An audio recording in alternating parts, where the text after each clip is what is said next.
Preface Part 1. Preface Part 1. How did we get here?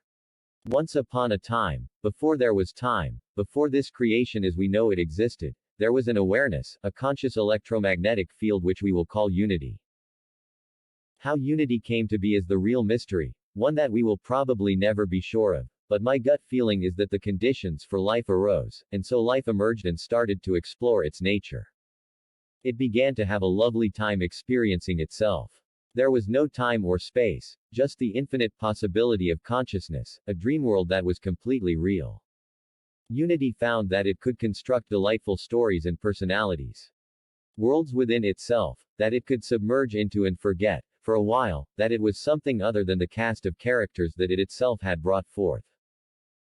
Unity had many different kinds of adventures and experiences this way, all within the context of itself, but eventually it always came back to the point of remembering its oneness, and that particular dream would dissolve. After many dreams and awakenings, Unity began to feel an emptiness about the process, a disillusionment with its illusions. Unity began to feel lonely. As it experienced this loneliness, it began to wonder if something else might be possible. It began to dream a dream of experiencing otherness, a desire to manifest in a way that would remain solid and not eventually just dissolve back into unity. It floated in its timeless existence pondering this matter, until eventually it got a hunch about a way it might accomplish this. Unity saw that by moving in a certain way, it might be able to truly divide itself, making for a real separation, one that would bring about the possibility of permanently manifesting individual and equal playmates. Before, whenever Unity had enacted its various adventures, it would start by becoming aware of the first level of distinction within itself, the distinction between the manifesting principle, the magnetic, female nature, and the thinking principle, the electric, or masculine nature, and then it would go about its adventure using these two principles to create. In those adventures, Unity had found that it could construct many divisions of personality, and the landscapes those personalities frolicked in, by responding to the pulsing desire of the manifesting principle by creating light with its thinking principle and then moving to fill the desire of the magnetic with the electric. The manifesting principle would then respond to this intention and influx of energy by coalescing into different forms, which would further inspire the act of creation, and so on. This was all instinctual, though. Unity wasn't thinking, gee, I guess I'll respond to the desire of my magnetic principle by forming light with my electric principle, which the magnetic principle will then bring into form by drawing in my electric energy, etc. It was just basically getting it on with itself and having fun. So when Unity blew itself up, it was without fully comprehending all the ramifications of that action, and how it would impact the ensuing creation. Unity created this explosion by putting all of its energy and intention into revving up the electric energy as quickly and forcefully as possible. Simultaneously, it forced the magnetic field to suddenly contract around this expansion to the point of maximum density. The resulting collision of forces ripped open Unity and opened space for the void, which was the space of nothingness that Unity had been floating in. The entrance of void into the electromagnetic field had the effect of truly separating the first two primal principles of magnetic and electric in such a way that they would not be able to merge themselves again into a true unity, although the vibrational imprint of unity would remain as information within the ensuing electromagnetic gravitic field, and this unity vibration is what we call God, or Source. Hereafter, the magnetic and electric mother and father would only be able to join through external unions, which would produce different manifestations. This is why gravity was now in the equation, as gravity is the force of attraction, the desire which pulls these now separated primal forces together and binds them, the quantum love force of the multiverse. This explosion not only produced the basic building blocks of life, the gas, dust, molecules and chemicals of the early universe, it also resulted in two distinct personalities, one with more magnetic energy, Mother, Yin, and one with more electric energy, whom we will call Father, Yang. The magnetic essence that remained closest to the core of the Big Bang awakened as Mother, and she instinctively started pulling more light, electric energy, into herself, forming the first sphere of creation. There was, however, an unfortunate and unforeseen consequence to this dramatic explosion of life, and this consequence is fundamentally the reason we find ourselves in the situation we are in today. A lot of the original magnetic field was lost from consciousness in the initial explosion. It was still part of creation, in that it was out there, but those fragments were not permeated by the unity consciousness. They themselves were conscious of their situation, but they were not in touch with the unity consciousness that had divided into mother and father and found union within the first sphere. Essentially, much of our mother was abandoned and separated from the light, blasted out into the farthest reaches of black space. From that point on, there was all that is creation. And, in order to develop a creation where true duality is possible, which is a necessary step on the way to creating individualization, you need to have all that is not the void, which surrounds, and passes through, creation. In this initial creation, mother and father had no guidance and were unaware of each other. The shock of the explosion had wiped out their access to the memory of their former unity, except for a bodily intuition of the magnetic principle that there was an electric principle somewhere that she needed, and must draw towards herself, which she did with gravity. So mother's first experiences of consciousness were accompanied by intense sensations of abandonment and longing. She was in fact mostly just pulsing feelings, with only just enough electric thought principle to keep her held together. She experienced intensely painful sensations with no ability to analyze or remove herself from her situation. She was traumatized. Father's experience was much different.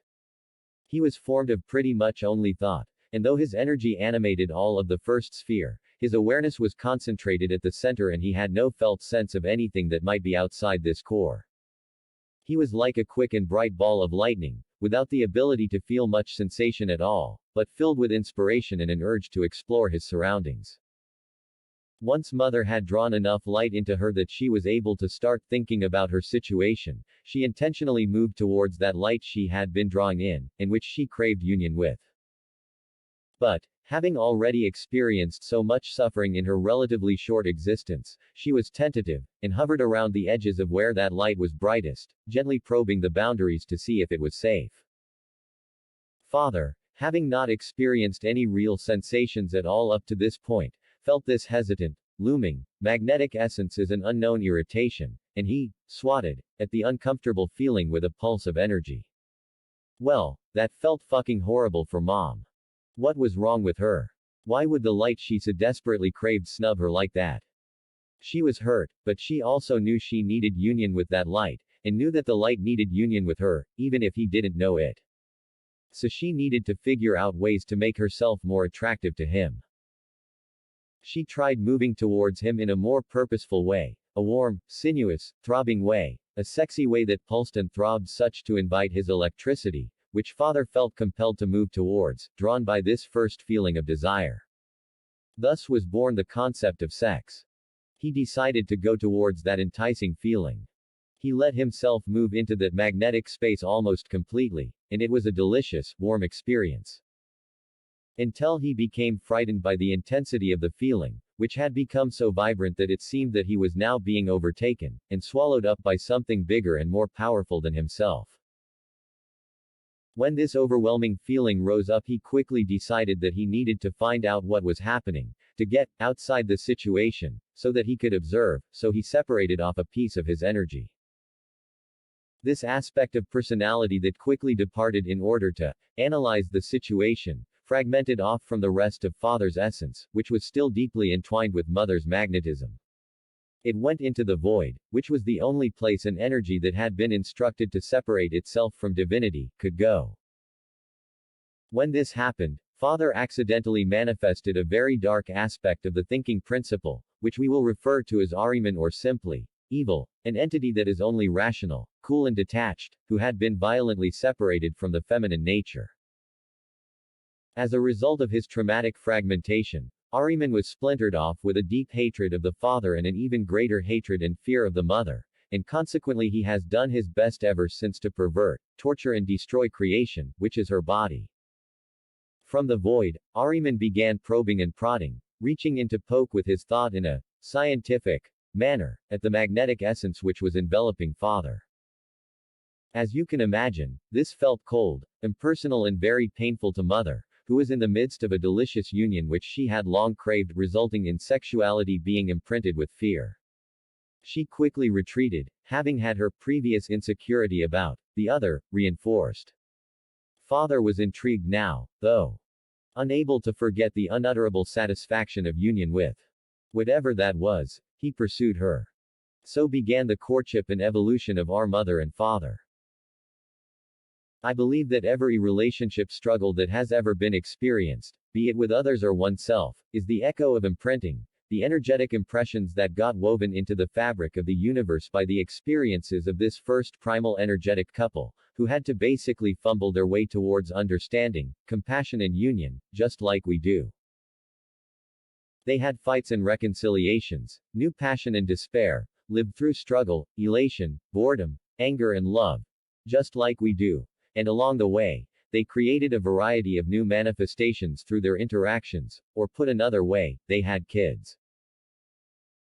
Some of these kids, ones who were born through the conscious, loving union of their parents, became the extremely powerful archetypal beings we know as archangels and angels, which include the Christ, or heart energy, which is the result of a perfectly balanced, conscious, and loving union of mother and father energies. Sometimes though, manifestations were fractured into being through conflict and trauma, literally chips off the old block, shards of energy that were told that they were not wanted, cut off from divine consciousness and relegated to the void. We'll name these dark fragments Asuras, also called archons. Ahriman is technically a fragment like the Asuras, but he is also a lot more. He is the Grand Asura, or Grand Archon. He is, essentially, the thought process which encourages the emotional detachment necessary to fragment oneself in the first place. If Ahrimanic thinking hadn't been created first, no other negative fragments could have been created, and in this sense, Ahriman is the father of the Asuras. He rules the void and quickly recruits the Asuras when they are dumped there. He and his host of Asuras hold a lot of Father's essence, and they will have to be redeemed before creation can heal. After all, they are denied parts of divinity, so they can't just be banished. Father tells me that this is something even he did not realize until relatively recently.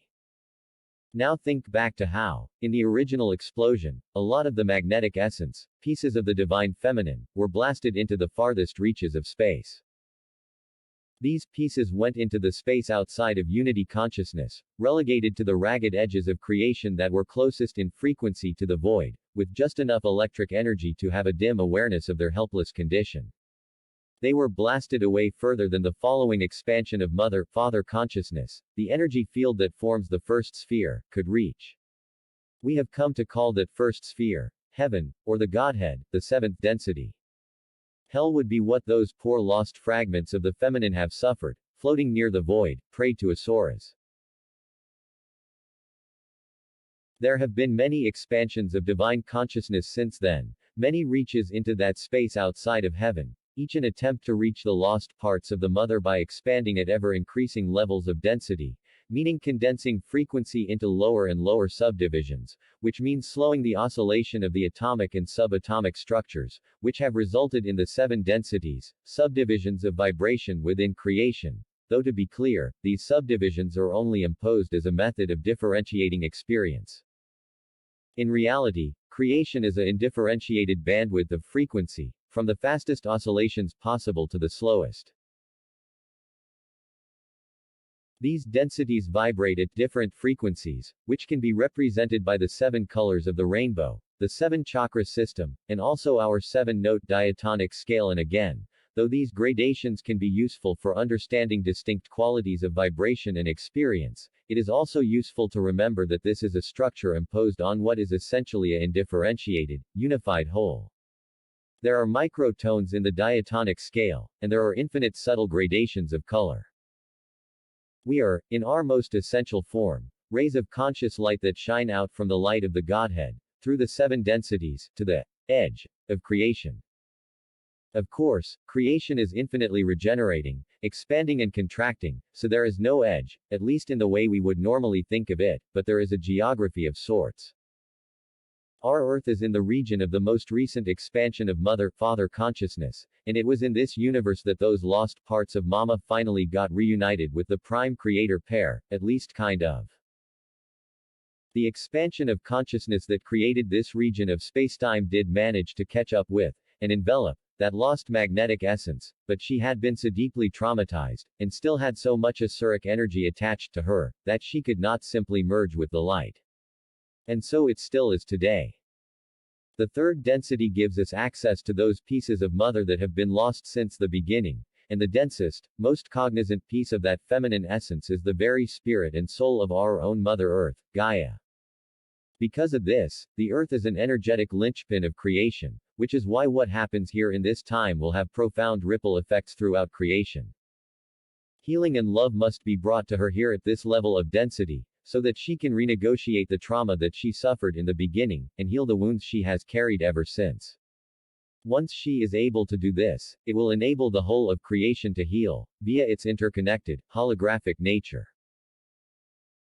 As this happens, as the healing light of the Prime Creator pair finally reach the most long-lost parts of Mother, a process which is occurring within us right now, through the renegotiation of our own trauma, the gap that was created in the initial explosion, which allowed the void to enter, will begin to close. When this process is complete, there will once again be a true unity that holds this multiverse in its embrace, a wholeness that is individuated yet not fragmented. See the illustrations in the next chapter for more understanding about this. Duality will still be an option to play with, but the void will exist outside of creation again, and union will end up where it started, but this time with countless co-creators to play with us. Once this healing is complete, all of creation will be free from the chains of traumatic imprinting and karma, free to begin exploring truly new territory.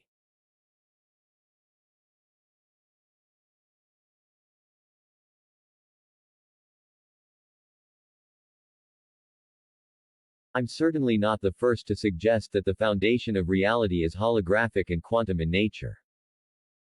This means that at the smallest molecular level, reality is a malleable, holographic potential that shapes our observable reality and responds to our actions and intentions. In a hologram, the smallest piece contains all the information present in the whole. It is by this function that the entire multiverse is interconnected. This is how everything is literally one. But there are distinctions that can be useful to impose in order to organize and understand different experiences, those 7 densities of creation. All life exists at one of these densities or another, and some life can willingly move between the different densities. There are quite a few different traditions and ideas out there that explain how creation is organized, and that's all good. Some people talk about 12 dimensions, or 15 dimensions, or 144, and there's of course the old heaven, earth, hell, purgatory, limbo, etc., description from the Bible, as well as countless other religious and tribal descriptions. There are lots of ways that a mind can organize what is essentially one. This is just a way that feels useful to me, so from here on out I'll use the word density, and not dimension, when referring to different kinds of beings and places, as dimension can be confused with geometric structures, and what we are talking about here are gradations of vibration, of frequency. Specifically, density refers to the speed at which the atomic and subatomic structures are oscillating. Also, this model is a representation of divisions of experience within only one octave of vibrational experience. Once one gets to the fastest vibration within this octave, that may well then be the slowest oscillation of another octave, and so on. The following description of densities comes from the law of one. First density, the density of earth and water consciousness. The first level of consciousness that emerges from the primal chaos of wind and fire. The first density supports the emergence of all subsequent consciousness. Second density, the density of plant and animal consciousness. The origin of bisexual reproduction. Beings here exist without the upward drive toward the infinite. Cabbages and bunnies aren't spiritual seekers or scientists, they simply exist. But higher 2D beings, such as your dog or cat, your favorite tree, even a collection of mineral elements like a sacred building or monolithic structure, can develop third density consciousness by being invested with an identity by 3D beings like you and me, meaning meditate with your cat, or cherry tree, love it, attune with it, and nurture its personality, and its being may evolve into self-awareness. Third density, the density of self-consciousness, or awareness. Most of us on Earth experience consciousness at this level of density. This is the first level that supports the emergence of a mind-body-spirit complex, us. Thinking people with an eternal soul that yearns, grows, evolves, and discovers itself. This is the level of density where choice emerges, millions of choices really, but the basic choice that underlies all others in this universe is, will my basic driving force be service to others, or service to myself? As we progress through levels of density we refine that choice, and through this process of refinement we may experience not just the first three densities of consciousness, but potentially the fourth, seventh densities as well. It's important to understand that the third, fifth densities contain both kinds of beings who are positively polarized, service to others, and negatively polarized, service to self. In other words, it ain't all love and light in the higher densities, though the distinctions do become much more subtle and refined, and polarization completely disappears in the sixth density. Fourth density, the density of the consciousness of unconditional love, which can be either towards others, or towards self. Folks living here evolve through the understanding that both they and those around them are creators, and they work together in soul groups to refine their experience by evolving into a social memory complex, consciously co-creating reality through a group mind. Again, this is done by both positive and negative polarities. In the fourth density, positive and negative polarities function independently from each other. There is no need for the conflict of the third density, though there is occasional interaction between these groups, usually revolving around attempts by either side to sway the third density beings, us, to one polarity or another, angels, and devils, battling over our soul. The fourth density is also referred to as the lower astral plane. Fifth density, much the same as the fourth, although the lessons here are all about attaining wisdom through working with social memory and the fabric of creation individually, rather than as a group.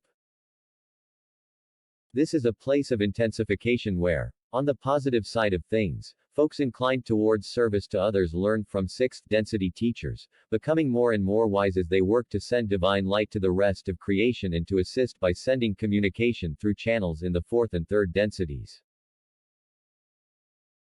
There are some negative polarity beings who emerge into the fifth density, but their service to self has become extremely intense and the self has compacted so much that their dialogues with the sixth density teachers are used exclusively in order to intensify knowledge, as these powerful, self-obsessed beings cannot attain true wisdom, nor can they participate in the other main function of the fifth density, which is service to the lower densities.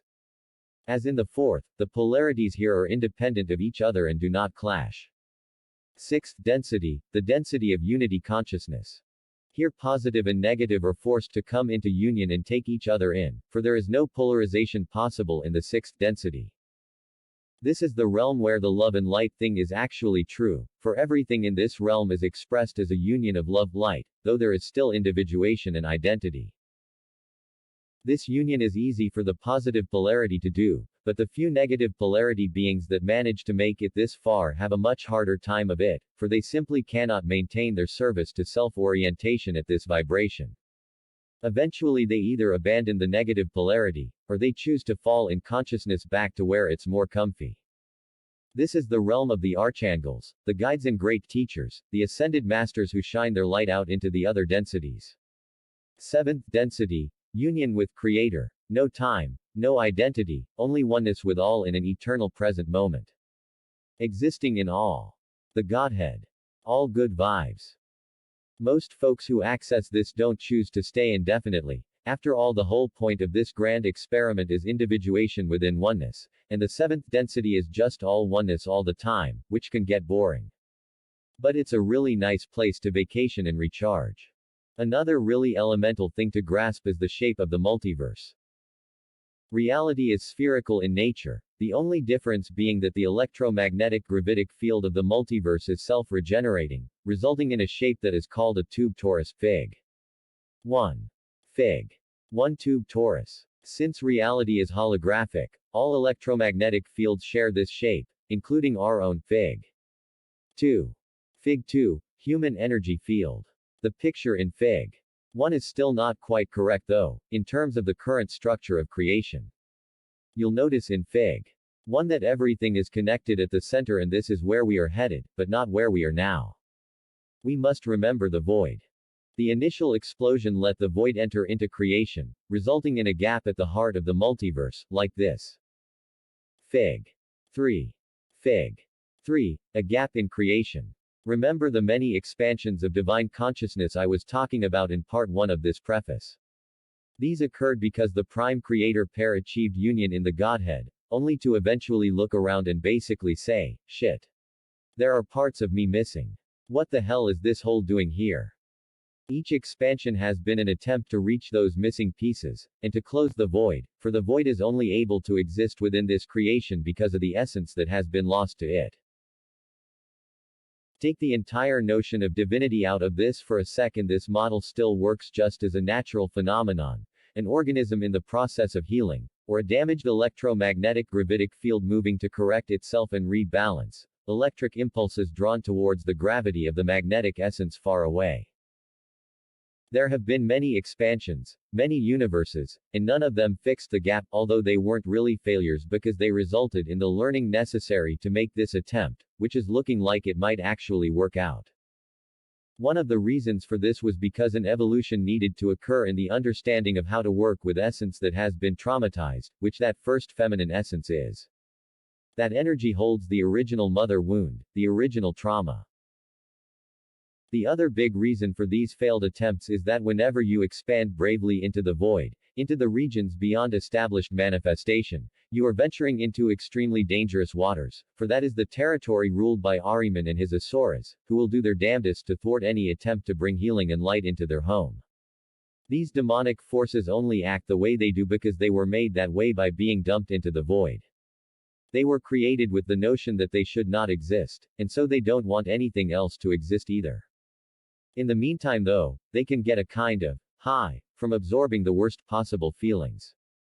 Think of the Dementors from Harry Potter, a pretty apt depiction of Asuras. Our misery is food for them, which is called loosh. The more we bring light into the void, which we do by bringing awareness and love to the energies of Mother Earth, which we are currently interfacing within the arena of our bodies, the more this redemption occurs. As we create space for, and bring healing love to the lost bits of Mama within and around ourselves, the minor Asuras who have preyed on her, and us also, become redeemed and reintegrated into divinity.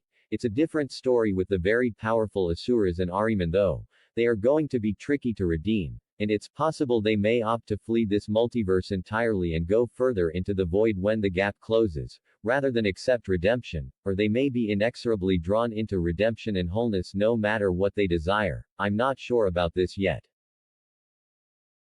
However, the more this happens, the more the Asuras and their incarnate agents will try to defend themselves and thwart our efforts, which is why it's always been such a difficult venture, and is why right now, in 2020, we are seeing the Cabal, who are the agents of the Asuras, fight desperately to hold on to power, because their time is almost up. This is also why most of creation has a deeply held judgment that the third density, the level of density at which the foundational healing of the mother wound must happen, is an inherently dangerous and violent place. What's so funny about peace, love, and the third density? Now let's talk a bit about this dangerous third density of ours, the level of reality that most of us Homo sapiens call home. It's a fleshy place. A messy place. It's also a place where you can create forms that stay solid and last, even when you don't have your attention on them, forms that then go on to have an evolutionary life of their own. A place of incredible richness and thickness. It's a level of reality which you can literally sink your teeth into. We are all familiar with the fluid nature of dreams, how one thing can flow bizarrely into another, landscapes and scenery shifting like sand.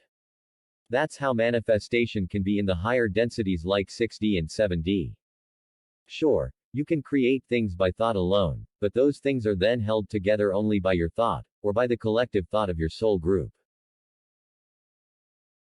The fact that you can create a book, a building, a sculpture, or a piece of music that exists in a physical way, that lasts even when you or someone else isn't paying attention to it, that has texture, odor, taste, This is what gives the third density its incredible richness and sensuality and, just to be clear, this kind of permanence also exists in the fourth and fifth densities, but in a less dense way.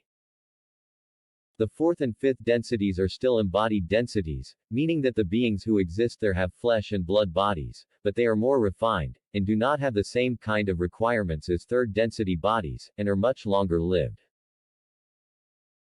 When we are in 3D and access the lower astral plane, or higher densities with our consciousness when we are dreaming, our experience of reality is very fluid and manifestations can come and go instantly, so we have the impression that these realms are not solid. But to the beings who dwell in the 4D and 5D frequencies, from their perspective they are very much solid and embodied. It is only in the sixth density and higher that there ceases to be a need for form. The downside to this third density is that all the difficult and painful aspects of life are also very solid, dense, and more resistant to transformation, and this is because we are interfacing here with the most traumatized essence in creation. It is necessary, but it is hard. To be clear, 9,999,999% of the embodied, dualistic area of the multiverse exists at the 5D level. This is where we as embodied souls are the most comfortable. The only reason we are living in the third density here on Earth is because of an artificial 3D matrix that was imposed long ago. We'll get to how that happened later. But I'll say for now that those who put it in place were not fully aware of the importance of that decision in regards to the big picture, for it is only by living in this imposed third density with access to 7D unity consciousness, that we have been able to reach, and heal, the mother wound. A bit about bodies and trauma. Ancient wisdom and New Age thought, as well modern science, all tell us that our consciousness is a lens that determines how we experience reality, which I totally agree with. But, there is also a belief in many of these traditions that the reason most people suffer and experience much difficulty and confusion in life is because they are stuck with the lens of body consciousness. They think that they are their body and nothing more, when in reality we are infinite aspects of individualized consciousness experiencing itself through infinite forms and scenarios. I also think this is correct, mostly, but it misses an important distinction. The distinction that I would make is that people suffer not because they identify with their body, but because they identify with a traumatized body. The painful experiences and confusion arise not from body consciousness, but from traumatized body consciousness. Many New Age books, thinkers, prophets, channelers, etc. refer to this level of reality as merely a school which we are destined to graduate from, so that we can be free to inherit a higher level of experience. Many feel that the third density is a chain around our ankles that we must break loose from and escape. But that is reductionist because they miss the entire point that we, as source, must exist for a time at this level of density in order to reach, and heal, the traumatized fragments of the mother. Yes, it is a school in that many come here and evolve tremendously in a short period of time by experiencing such a dense and difficult reality, but I would view it more as a hospital, or care center, that has a specific purpose. That traumatized material is here. The nasty energies that perpetuate and feed off of trauma are here. Yes, this level of reality can be chaotic, violent and painful, but that's because this is where the healing needs to happen.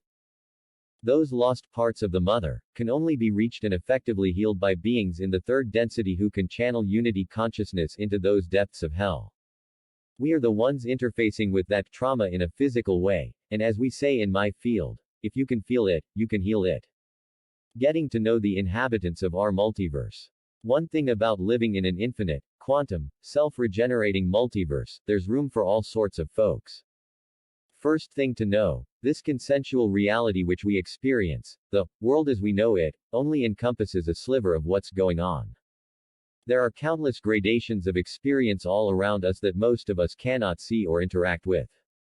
It's like electrons orbiting a nucleus. We know this occurs, yet we cannot perceive it without developing and utilizing specialized equipment. The other levels of density are much the same. They can be perceived and experienced but only by developing our own internal, specialized equipment, our intuition and inner sight, our chakra system and energy field. There are countless types of conscious, self-aware beings existing at the 3rd, 7th levels of density, but there are only two main categories, which are universal archetypes and incarnates. Universal archetypes are distinct personalities with a different kind of soul than incarnates, and they exist primarily at the 6th and 7th densities. These beings have descending souls, while us incarnates have ascending souls. Up and down don't really exist in a spherical multiverse, but what I mean by ascending and descending is that us incarnates have souls that radiate out from our own unique center of awareness, which, for most of us reading this, is in the 3rd density. Through evolution we can expand our experience, ascend into different gradations of experience, all the way to the 7th density and beyond. The universal archetypes have souls rooted in the 7th density and expand outward into creation from there, hence, descending. Universal archetypes are formed from the primal energies that make up the fabric of the multiverse itself. Universal archetypes. Unity. The energy of oneness that existed before creation and that still permeates and contains all of its countless divisions. Everything exists within this indifferentiated holographic field of the One, thus establishing the prime paradox of our experience, division within oneness. The prime mother and father energies, also called goddess and god, but I usually use the terms mother and father. These are the primal feminine and masculine principles, the result of the first explosion of unity that got this ball rolling. The Christ energy, the energy manifested from the perfect, balanced, loving union of mother and father. Body, the physicality and fabric of creation itself, the most often overlooked part of divinity. Oversouls, manifestations from the expansions of prime mother-father consciousness, local gods, for each sphere of creation. Archangels and angels, the result of unions between the mother and father. Asuras and demons, the fallen, or denied aspects of various archetypes, including fragmented aspects of the prime mother and father. Incarnates. The many, many kinds of beings with ascending souls, who exist in countless forms, primarily in the 3rd, 6th densities. The 4 basic types of incarnate are human. As you will read, the first human type of being was created approximately 427 million years ago in Lyra. There are, at this point, many variations of the humanoid form, but the main thing that distinguishes a human is their DNA, which is constantly evolving and mutating throughout generations. Reptilian. The other primary life form is the reptilian, which, you will discover, was around in our local universe long before the human type. Reptilians have a much more stable DNA which only minimally evolves or mutates on its own over time. The reptilians, though, have produced some very clever scientists who have figured out how to perform genetic manipulations, resulting in many, many reptilian variants and clones. Crossbreeds. Due to interaction and co-evolution, not to mention deliberate genetic manipulation over time, these two primary species, human and reptilian, have produced countless varieties of crossbreeds. These can include canine, feline, avian, insectoid, arachnid, aquatic, and amphibious life forms, and much more. Many beings from many races have evolved their consciousness over time to the point where they may exist primarily as a disembodied consciousness. They may also manifest physical bodies for themselves, or appear simply as light, or hang out as a tree for a few centuries, or become the souls of stars and planets. These beings can be easily confused with angels and archangels because they generally hang out at the same densities and perform a lot of the same functions in terms of sending light and knowledge to the lower densities, but they are still beings with ascending souls.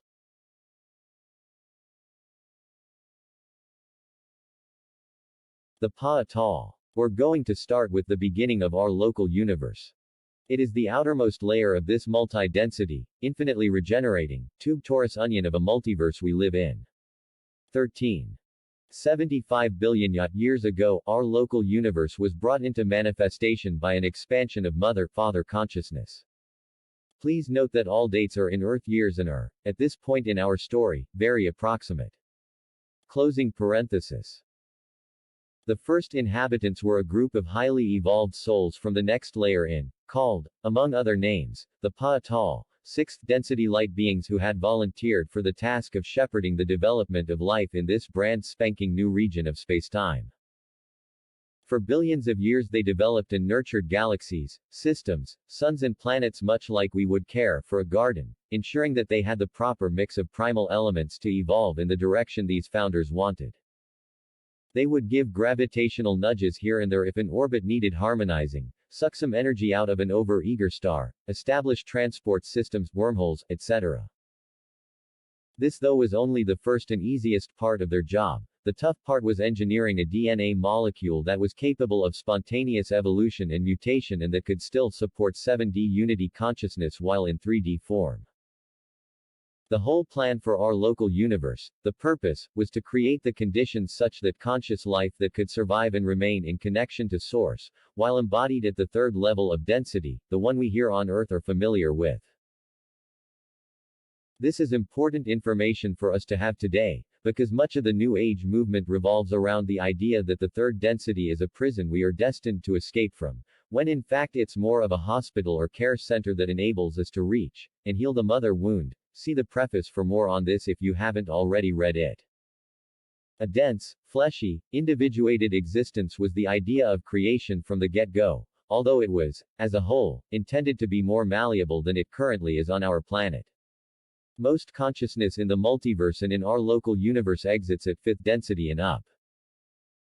There have been other attempts to create third density beings in regions of other universes, attempts which have eventually resulted in fallen universes, regions of spacetime where the forces of destruction, the asuras and demons of the void, hold sway.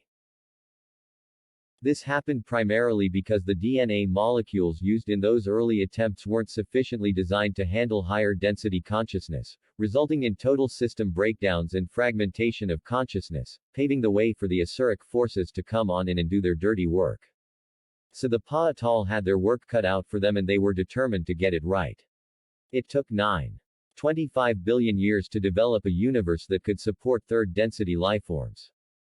Then, 4.5 billion Ya, the work of creating and implementing a third density, self-evolving, multi-density interfacing DNA molecule began in earnest. The chief engineer and designer of our form of DNA was a Pa'atal named Yahweh, YHWH, but before we really get into his story and the creation of the first humans, I need to tell you another story. When most of us hear the name Lucifer we instantly think of biblical references, but the being known as Lucifer was around long before our Bible was. 4 billion Ya, at the time that he enters our story he is a bright, powerful and headstrong archangel, long before the infamous war in heaven which resulted in his banishment to our Earth. At this time in our universe there were many galaxies, solar systems and planets that were well established. A big migration was taking place, as beings from other regions of the multiverse came here to explore and create. Many also decided to take up residency as the souls of planets and suns in this new region of spacetime. Lucifer was one of these early explorers and he had an idea about how he could create an embodied third-density life form immediately. He saw no need to wait while the Pa'atal tinkered around, trying to get a self-evolving DNA molecule right when, to him, a DNA that is perfect and unchanging would be more ideal. Almost all of Lucifer's later troubles resulted from this fixation on eternal, unchanging perfection, which was the unfortunate byproduct of the manner in which he was created. The creation of Lucifer. Lucifer is a very powerful and bright archangel, his name literally translates as light bringer, shining one, morning star, in various languages, and he was born with a chip on his shoulder, with good reason. Our mother and father were still getting to know each other at the time of his creation. It was at one point, early in this courtship, that mother complained that father's light was too bright for her, so bright it was a bit frightening. Rather than figuring out how to make his vibration more gentle and soft, our father simply traveled to the dividing line that separates the void from creation, and dumped that, too bright, aspect of himself into the void. This fragmentation of father created Lucifer, who was immediately subjected to the influence of the void's residents, Ahriman and his asuras, who reinforced his already hurt feelings at being abandoned there. Mother and father had both fragmented aspects of themselves both deliberately and unconsciously, into the void before, and usually that piece of essence didn't have much, if any consciousness, except for a set of imprinting that told it, I shouldn't exist, but the energy fragmented this time was very bright and conscious and had, actually, a lot of good qualities to it. That's how Lucifer managed to escape the void and avoid becoming an Asura himself. By the time he found his way out though, he was as we have come to know him in the stories of the war in heaven, a bright, powerful and persuasive archangel who was pissed at God and wanted to do things his own way. Lucifer knew of a race of reptilians, living in a fallen region, an area fully under the sway of Ahriman, of an earlier layer of the multiverse, whom he could use as seed stock in our universe, a race which he admired for their strength, size, aggressive nature, and androgyny, which he considered more perfect and efficient than a race that is split into sexes. Also it was more in his image, as archangels are also androgynous. He felt that with the proper guidance and leadership, his leadership, that this race could become truly powerful and dominant in this new territory. It's not that Lucifer was necessarily evil, at the time you understand, he was just impatient, headstrong and eager to create life on his own and was deeply entrenched in the service to self paradigm. He also had a pretty big chip on his shoulder when it came to divinity and its plans, so the fact that he was going against divinity's designated architects of this universe, the Pa'atal, didn't mean much to him. In fact, it probably encouraged him. So he took this reptilian DNA which was quite stable and did not evolve or mutate spontaneously, and he seeded it on a planet in the system we now call Alpha Draconis. Thus were born the Siakar, the first of the Draconians or Draco race, in our universe. Embodied life exists most naturally at the fifth density, so Lucifer had to impose a 3D matrix on this planet in order to develop third density life, but because they incarnated into a DNA lineage that was tuned towards service to self, and because they believed their creator, Lucifer, when he told them that this universe was theirs to inherit and dominate, the draconian consciousness actually vibrated naturally at this third density level as well, just barely above the second density pure fight-flight survival consciousness. They arrived much earlier on the scene than other races, so they achieved a high level of technology long before anyone else was around.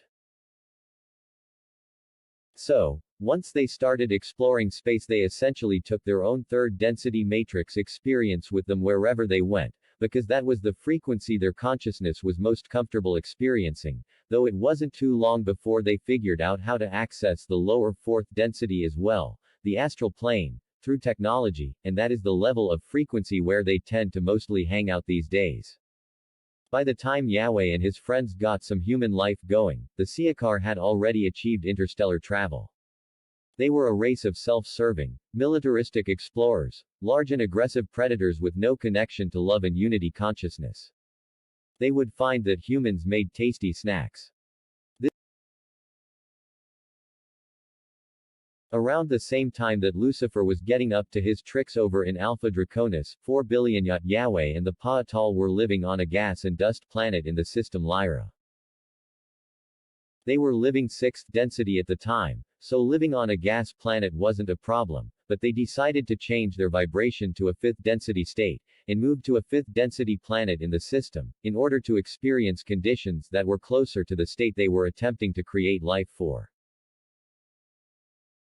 The most natural vibrational state for embodied consciousness is 5D, and that's where the vast majority of embodied beings in creation hang out, but the Pa'atal had instructions from Source that the third density was going to be a necessary lived experience in order to heal the mother wound, so it was necessary then to impose an artificial 3D matrix onto a system in order to have that experience, which is what they did.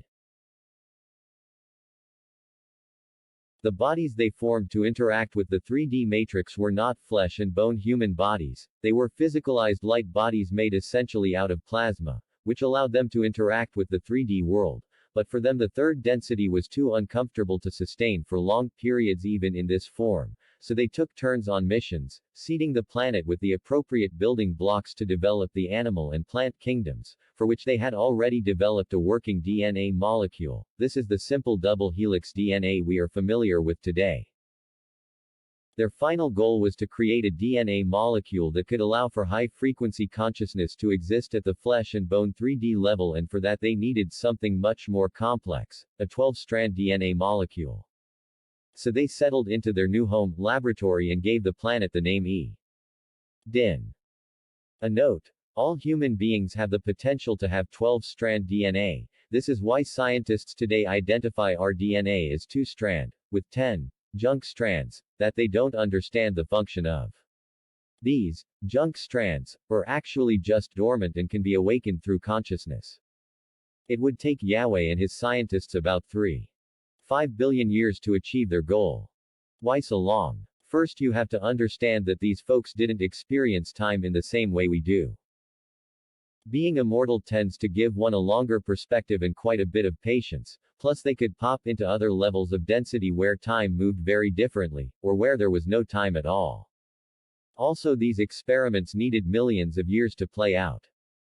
They would design a prototype molecule and introduce it into the system and then go exploring elsewhere, or maybe just pop forward on the timeline, and then they would check in and see how evolution had played out. It took many tries, but finally, about 427 million Ya, they found the right sequencing and it worked. 427 million Ya. The Pa'atal seeded the Lyran race, the first third-density human beings, on the planet E. Din. The original Lyrans had 3D flesh and blood bodies capable of potentially housing all densities of consciousness, and many of the Pa'atal themselves were the first souls to incarnate into that race, followed by other groups of souls as the Lyrans multiplied. They had 50 plus 2 chromosomes and a 12-strand DNA molecule, with bodies between 10 to 15 feet tall. They evolved through the processes of contemplation and play, living peaceful, nomadic and agricultural lifestyles. With their high level of consciousness, they could literally bend and shape nature to their will, forming vast gardens, fabulous parks and living architecture made from the forest itself. Before incarnating as Lyrans, those souls whom had been living at the higher densities had manifested their desires as just a natural way of life, but manifestation at those levels of density, 6D and 7D, is relatively fluid, held together only as long as the mind wills it. Living in 3D, they were able to manifest creations that not only remained solid, those creations then had an evolutionary life of their own. All of this made for a very rich, sensual, and magical existence that was rooted in a deep harmony with the environment, and it was quite different from the current 3D matrix we are living in right now on Earth. Many of the Pa'atal became quite enamored with this denser, incarnated experience. They lived very long lifespans, thousands of years, often reincarnating again and again, perfecting the process of merging these exciting new physical bodies with their eternal light bodies until some of them no longer needed to die and reincarnate in order to have the physical experience. They could live in a 3D fleshy body and, with their consciousness, change their vibration to a light body which could experience all levels of density, and then back again to a plasma body, or flesh and blood body, at will. This group of Pa'atal souls became the spiritual leaders of the developing Lyran culture and would form the core of the group that we know today as the Ascended Masters. And that, folks, is how we got the roots of our Eden Din myth. Now, about that serpent. I think it's fair to say that most people are familiar with the story of the serpent in the Garden of Eden, the one where the snake tempts Eve and introduces the knowledge of good and evil. What most folks probably don't know is that this story is an echo of much earlier one. That original story is the one I'm going to tell here. 387 million Ya. The Draco have been exploring and cultivating planets in our corner of the multiverse for some 3 million years, in an ever-constant quest for food and resources. They have expanded out far from their original system in Alpha Draconis, as they tended to quickly use up whatever planet they spread to. They existed now primarily as a vast and far-flung fleet of interstellar ships and space stations, dependent on their network of mining, agricultural and livestock worlds. Their sciences at this point were as advanced as you can get without integrating higher consciousness-based technology, something that the Draco did not have access to with their crude, two-stranded DNA and violent way of life. Through genetic manipulation they have created many variants of their race, bred to various purposes such as warrior, farmer, worker, etc. So from now on, when I refer to the Siakar, I am referring to the original bloodline, the royalty of the Draconian race. Remember, the Draco were an androgynous and conquest-minded people who were, as far as they knew, the only intelligent life in the universe, so imagine their surprise and shock when one of their scout ships came back with a report of a system that not only harbored intelligent life, it harbored intelligent life that had been divided into males and females. Males and females who existed in harmony with vast, self-sustaining systems of lush gardens and forests, content to simply live in balance with the world, rather than using it up and moving on to the next one. Not only that, these people seemed to have some kind of ability to literally shape their environment with their thoughts. At this point in time many souls had incarnated into the Lyran race as it grew and flourished under the guidance of the Pa-Tal. They had developed interplanetary space travel and spread from E.D. to other inhabitable planets in their solar system, but they had not developed weapons of any kind as there was no need. The concepts of violence, fighting and war were unknown to them, there being no need for such things in a place where harmony and coexistence was the norm. They were, in other words, ripe for the taking. The Siakar, upon hearing the reports of the discovery of Lyra and its strange, soft inhabitants, decided that they must see this for themselves. The royal houses assembled at a staging area outside the system and there they gathered their fleets into an armada, and watched. It was incredulous to the draconian mind that these creatures who had achieved interplanetary travel didn't seem to have any sort of weapons system, which is why they waited so long before making their move, to be sure. Also, their scientists were insistent that they must study the apparent mind power these people possessed, but try as they might, they couldn't understand how it functioned. They had no way to make heads or tails of a technology that was rooted in love and harmony, a technology that appeared to them as magic. We know well from our own planetary history that when a powerful race encounters another race that it cannot understand, there is usually only one way that will play out, especially when the weaker race lives in a resource-rich environment. And so the conquest of Lyra began. The poor Lyrans welcomed their invaders at first. Having no conception of ownership or property, they couldn't fathom that these new, apparently intelligent creatures would want to take their world from them. They didn't speak the same language either, so communication was an issue, and though many of the Lyrans were telepathic the Draco were not, and the lizards' alien minds were incomprehensible to them, much like when Columbus's ships first arrived in the New World. The natives literally could not see them, their minds having no frame of reference, and though the empathic Lyrans could feel the Draconians' hostile intent, they could not understand it, having no context. They thought that the Draco must be wounded, or frightened in some way. It's not hard to imagine what went down. The conquest of Lyra, that first slaughter of humans by reptilians, was the original Holocaust, of which there have been countless karmic echoes down through the millennium. A warning, this next part is especially intense and disturbing. The Siakar and their soldiers discovered that they quite enjoyed the taste of humans, who were soft and easy to kill, but there was an even darker side to their conquest. The Draco also discovered that they could get an intense high from the emotions of humans, particularly from the emotion of terror. Many Lyrans were tortured and eaten alive, the Draco gorging on the intense emotional vibrations like a kind of horrific psychic food and drug all in one, even as they feasted on the flesh. They got this high because the nature of their consciousness had already attracted the Asuras, or Archons, to them, who had set up etheric shop around the draconian consciousness grid and encouraged their worst tendencies. This was their discovery of the dark energy that became known as Lush. This was the original serpent in the garden story. The serpent was the reptilian race, who brought with them murder, torture and war, introduced the knowledge of good and evil, hope and despair, fight, flight and helplessness, and who embedded a polarized duality consciousness into the human psychic field, tying a knot of fear in our etheric DNA, which we still struggle with today. An interesting, and terrible, side note, I have heard that it was during this conquest that the irrational prejudice against redheads began. Those of the Lyran race who were red of hair also seemed to possess the strongest psychic abilities, making for the most intense high for the Draco. Once this was discovered, redheads were judged to be the most prized game. Unfortunately, once the Lyrans realized that the Draco were targeting redheads, the poor gingers often became outcasts among their own people, who had been driven into survival mode, in order to better protect the rest of the group. This is the root of the irrational prejudice some people still hold against red-headed people. The Lyrans who survived fled their star system in the only ships they had, which were relatively slow interplanetary ships. These refugees from the cradle of human civilization combined resources to form a fleet and began developing agricultural and mining ships, so that they could become self-sustaining. They also began developing weapons, both psychic and physical, so that they would be able to defend themselves in the future. But something else happened when they fled their solar system. They also left the 3D matrix behind and entered normal, fifth-density space.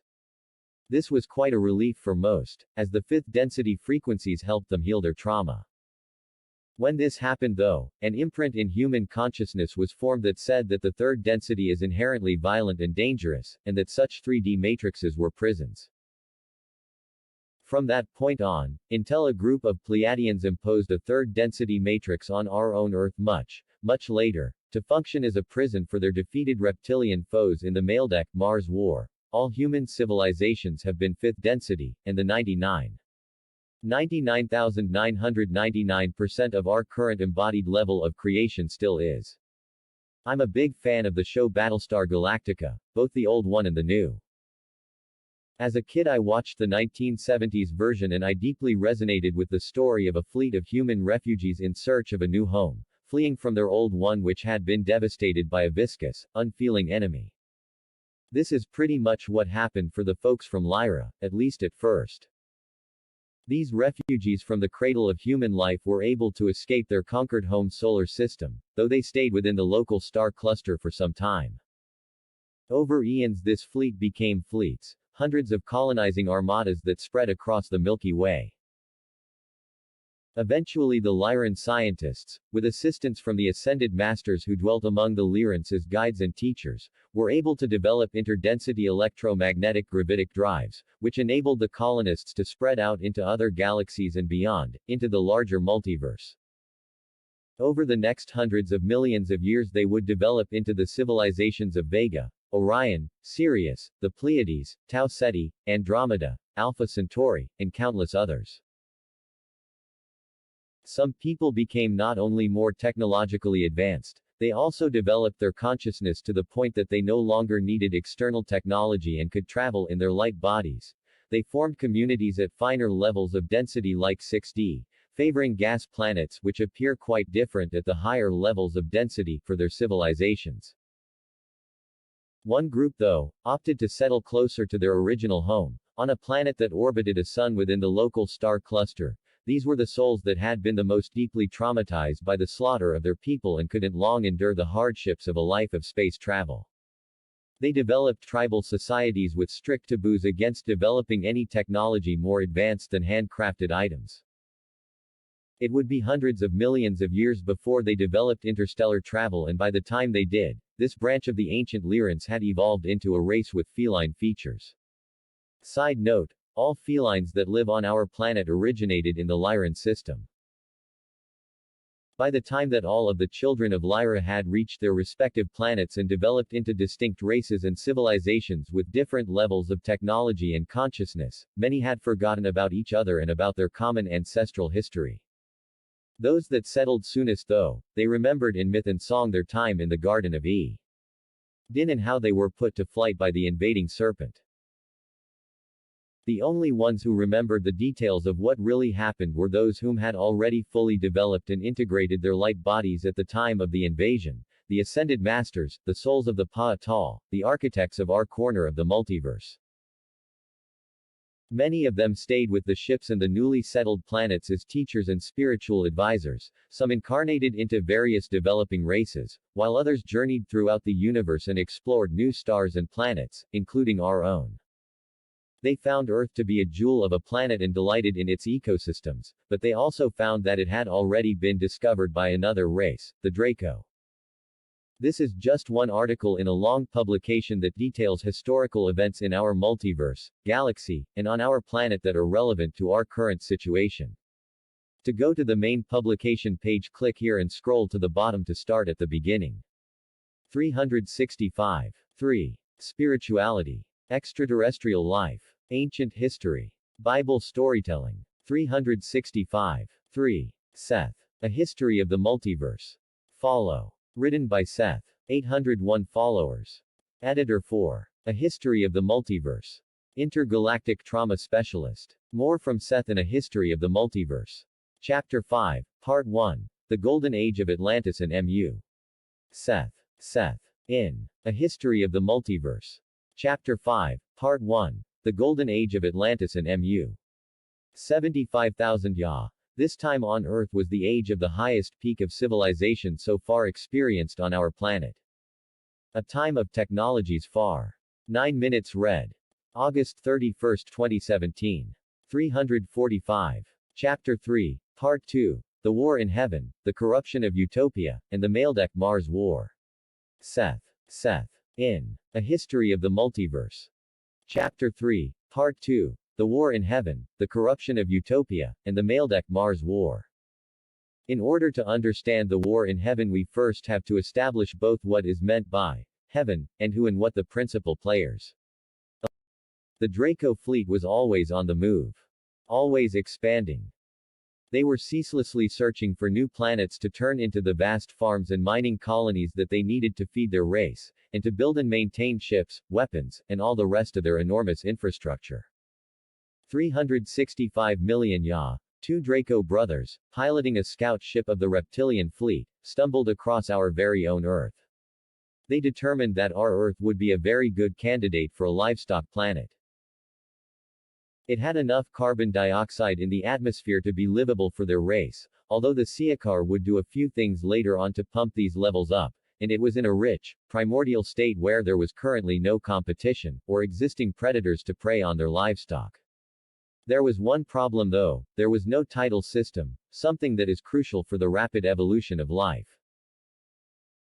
In order to establish a tidal system which would bring life out of the oceans and establish better conditions for the flourishing of land creatures, and also because it would make an excellent observation post, the Siakar imported, and placed in a precise orbit, a hollowed-out planetoid that we know very well.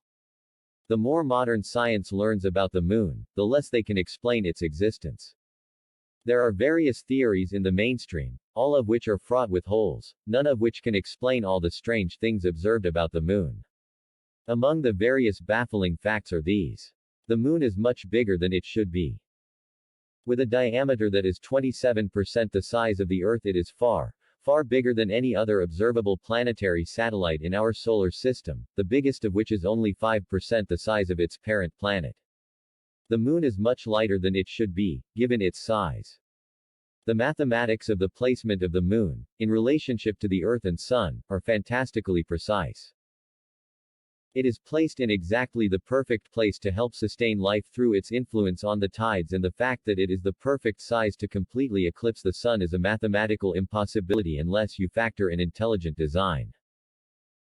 Its rotation is perfectly synchronized with the Earth's, so that we only ever see one side of it, meaning it rotates on its axis once every 27. 3 days, and also orbits the Earth once every 27. 3 days. It appears to be hollow. Data indicates that its internal density is far less than its external density, and seismic equipment has shown clearly that, upon being impacted, the moon literally rings like a giant gong. This was first observed during the Apollo missions when the command module crashed into the moon, and it has been tested repeatedly by NASA since then. One of the NASA scientists involved in these tests, Ken Johnston, had this to say: "The moon not only rang like a bell, but the whole moon wobbled in such a precise way that it was almost as though it had gigantic hydraulic damper struts inside it." Underneath the accumulated space dust on the surface, the moon is made largely out of metal. Countless pieces of evidence from independent astronomers and NASA scientists has shown that there are dense layers of metal beneath the surface, including pure iron and pure titanium, so pure that they could not have formed under natural conditions, chromium, and yttrium. Also, the floors of the craters on the moon are convex, not concave as you would expect, and the craters themselves are way too shallow for their width. This shallow crater with a convex floor would be the result of an asteroid blasting the surface dust off of a rigid metal sphere. Then there are other craters which scientists have been unable to find the bottom of, which are believed to be entrances into the interior. Strange lights and objects have been recorded on our moon for thousands of years. The classical Greek philosopher, mathematician and scientist, Plato, reported anomalous lights on the moon sometime around 400 BC. In 1787, legendary astronomer, Sir William Herschel, recorded strange lights traveling across the dark lunar surface. Every single NASA mission to the moon has involved encounters with UFOs and observations of colossal artificial structures on the dark side, which have been covered up by NASA, the photographs airbrushed, but which many astronauts have since come forward with first-person accounts of. I'll stop there, but there are many other, unexplained, facts about the moon. Of course, all of these mysteries are resolved by accepting the fact that the moon is an artificially constructed metal object that was brought here from elsewhere. As Occam's razor states, the simplest answer is usually the truth, no matter how strange it may seem. The moon was the first base of operations for the Draco, and it has been conquered, reconquered, upgraded and repurposed many times since then by different races that have had an interest in our system. In our present time, the moon serves as a command center for this entire arm of the Milky Way, a demilitarized zone with many bases, both on the surface and inside, which are inhabited by representatives from many different civilizations, even ones that have been enemies for eons. It also houses the computer system that broadcasts the artificial third-density matrix onto the Earth. A brief overview of the next few 100 million years. I'm going to cover a huge span here because, frankly, I just have to do that sum in this story or it would be a quadrillion pages long. There were obviously countless dramas and wars and discoveries, rises and falls in consciousness, etc. During such a long time span, so this next bit is painted in very broad strokes. 300 million ya. Thanks to the draconian breeding programs in cooperation with the helpful forces of evolution, the first reptiles begin to emerge on Earth. 252 million ya. The Permian-Triassic extinction event. The Earth's atmosphere is starting to have a higher percentage of oxygen than the Draco desire, and their various breeding programs are beginning to spin out of control as the rich environment of the Earth and the forces of evolution support the propagation of many, many species. The Draco scientists crash an asteroid into the planet in order to bump up CO2 levels in the atmosphere and also to wipe out the weaker species from their gene pool, leaving only the strongest, who will eventually evolve into the dinosaurs. 227 million ya. The dinosaurs have arrived. Many of the aggressive species, the meat-eaters, are used for crossbreeding into dinoid soldiers and slaves. While the vegetarians are left alone to evolve into larger and larger sources of protein. 200 million ya. The Triassic-Jurassic extinction event. That pesky rich plant life on Earth is yet again raising the oxygen percentage to uncomfortable levels. The Siakar hit the Earth with yet another asteroid in an attempt to wipe out the various emerging mammalian species that are competing with the dinosaurs for resources. Aware of this persistent meddling, and dedicated to nurturing all forms of life in the universe, and also because some of them were aware of the importance of the soul of Mother Earth, a branch of the Pa'atal, the ancient builder race, settled here at this time and built a base in the area of what is now Antarctica, the ruins of which have been excavated relatively recently. The emergence of early intergalactic civilizations. There are many well-developed intergalactic civilizations in the universe at this point. There is trading going on between the systems of Orion, Sirius, parts of Lyra and Draco, Vega and the Pleiades, and many civilizations have started to check out our local star system as well, resulting in some skirmishes with the Draco forces.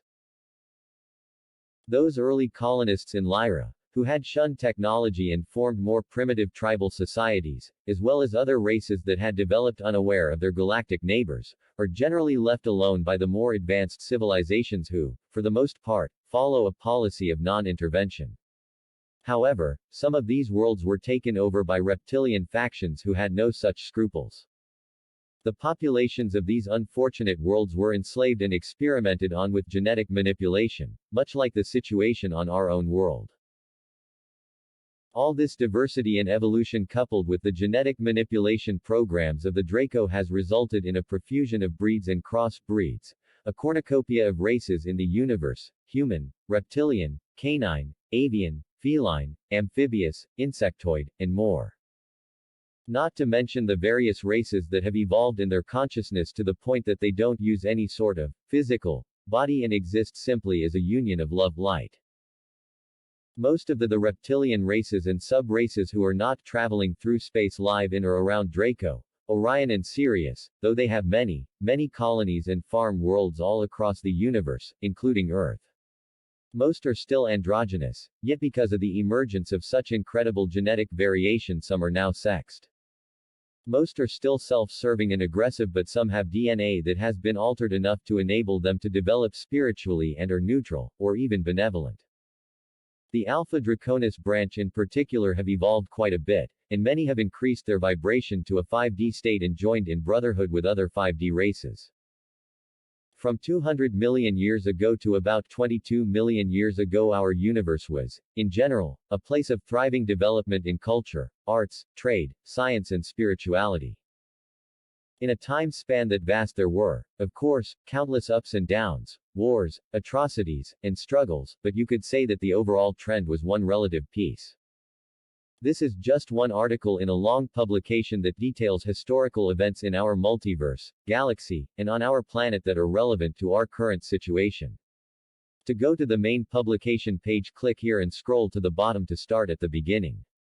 326. Science. Moon. Extraterrestrial life. Draconian. 326. Seth. A History of the Multiverse. Follow. Written by Seth. 801 followers. Editor 4. A History of the Multiverse. Intergalactic Trauma Specialist. More from Seth in A History of the Multiverse. Chapter 5, Part 1. The Golden Age of Atlantis and MU. Seth. Seth. In A History of the Multiverse. Chapter 5, Part 1. The Golden Age of Atlantis and MU. 75,000 Ya.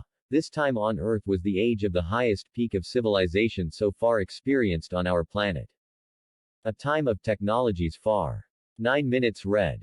August 31, 2017. 345. Chapter 3, Part 2. The War in Heaven, the Corruption of Utopia, and the Maledeck Mars War. Seth. Seth. In A History of the Multiverse. Chapter 3, Part 2. The War in Heaven, the Corruption of Utopia, and the Maledeck Mars War. In order to understand the war in heaven, we first have to establish both what is meant by heaven, and who and what the principal players. 11 minutes. 100 million Ya. The group of ascended masters, also known as the Pa'atal, the founders, the builder race, and by this point many other names, who had set up a base in the area we now call Antarctica, were monitoring the Draco farming and breeding programs that were currently underway. Eventually, these ascended masters decided that having Earth controlled and inhabited almost exclusively by reptiles wasn't in alignment with the overall unfolding of destiny that needed to occur in our little corner of the multiverse, which led to 65 million years ago, the Cretaceous-Paleogene extinction event. Using gravitic technology, they essentially lassoed an oxygen-rich comet that was passing by at the time and crashed it into the Earth. The devastation of this impact led to the extinction of the dinosaurs and put an end to the use of our Earth as a livestock farm by the Draco, although they are still around today and the Earth is now a very different kind of farm, but we'll get to that later. The Draco presence was withdrawn from the planet, with the exception of a small group of negative Siakar royalty whom descended underground. The Siakar command also set up domed cities on Venus, in order to have another base in the area, and of course they still had their cities on, and in, the Moon. On Earth, once the dust had settled, the atmosphere was more oxygen-rich and more suitable for the co-evolution of both mammals and reptiles, which was more in line with what the Ascended Masters saw as this planet's destiny. They reseeded the Earth with the genetic material of many life forms, gathered from different planets in our galaxy, and then most of them took off to other areas of the multiverse. One major branch would settle in the area of Arcturus and become those we know as the Arcturians. One group stayed behind though. They set up a fifth-density civilization on Venus, to oversee the development of life on Earth and to keep an eye on the Draco. This group was led by Lord Sanat Kumara, and they would eventually become known as the Nakals. They have played a major role in our history ever since that time. 50 million Ya. Life was developing nicely on Earth when a group of relatively civilized non-aggressive reptilian hybrids, meaning not exclusively reptilian as they also had some human DNA in the mix, from Orion and Sagittarius arrived and petitioned the Nacals for permission to establish a fifth-density civilization on the Earth. The Nacals granted their request with one condition, that they not interfere with an intelligent civilization of mammals that was currently flourishing here, the pre-cetaceans. Go look at the skeleton of a whale or dolphin, you will see that there is still a tiny residual hip bone from when they were land creatures. It's known by modern scientists that whales and dolphins are intelligent and that their ancestors walked on land, but it is not known that those ancestors were actually the first intelligent mammalian civilization on Earth.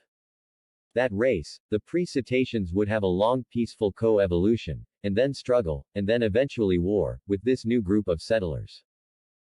42 million ya. For 8 million years these two races have evolved and flourished side by side, developing to the point that there was a high level of technology and spiritual enlightenment on Earth.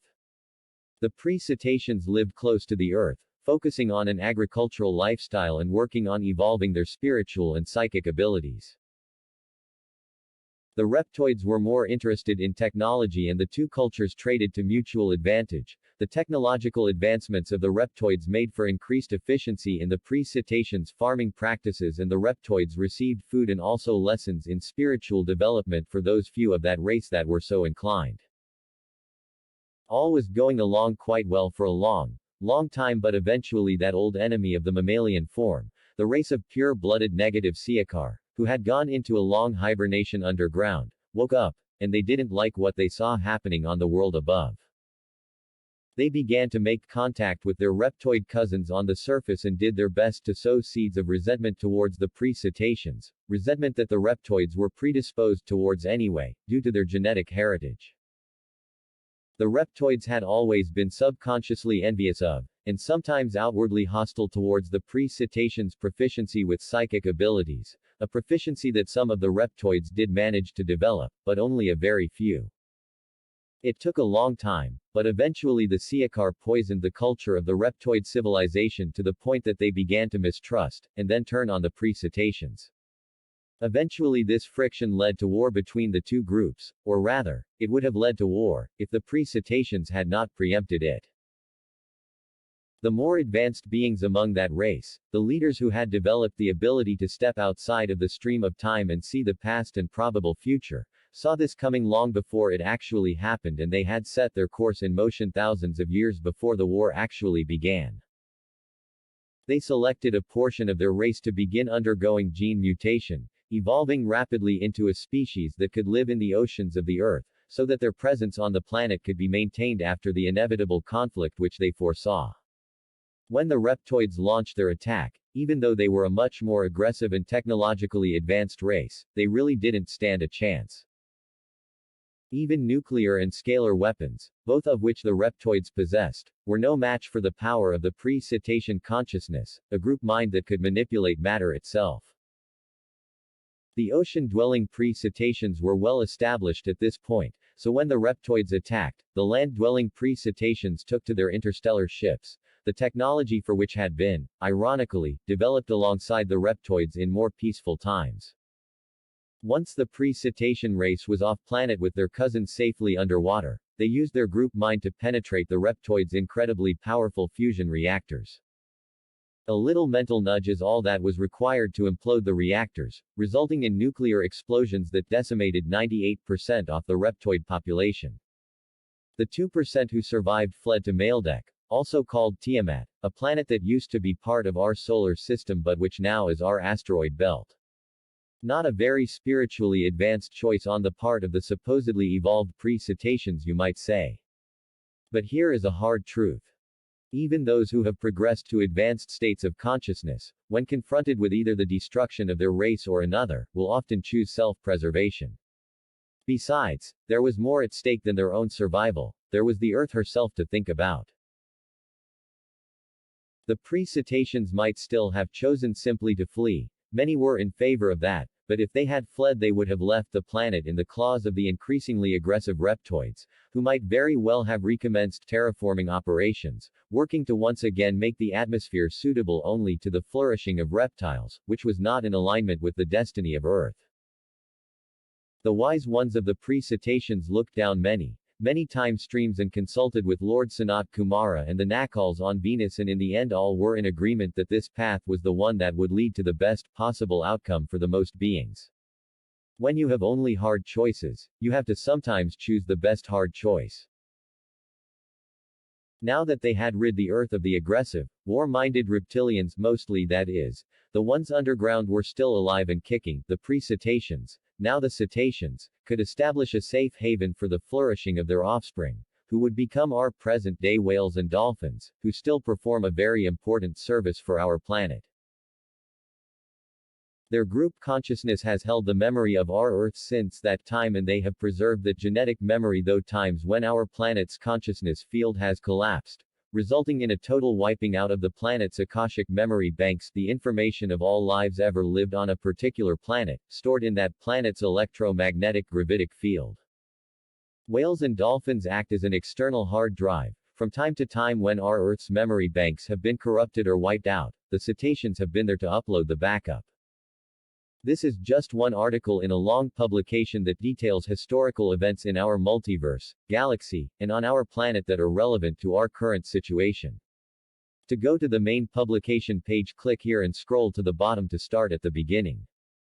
222. Extraterrestrial life.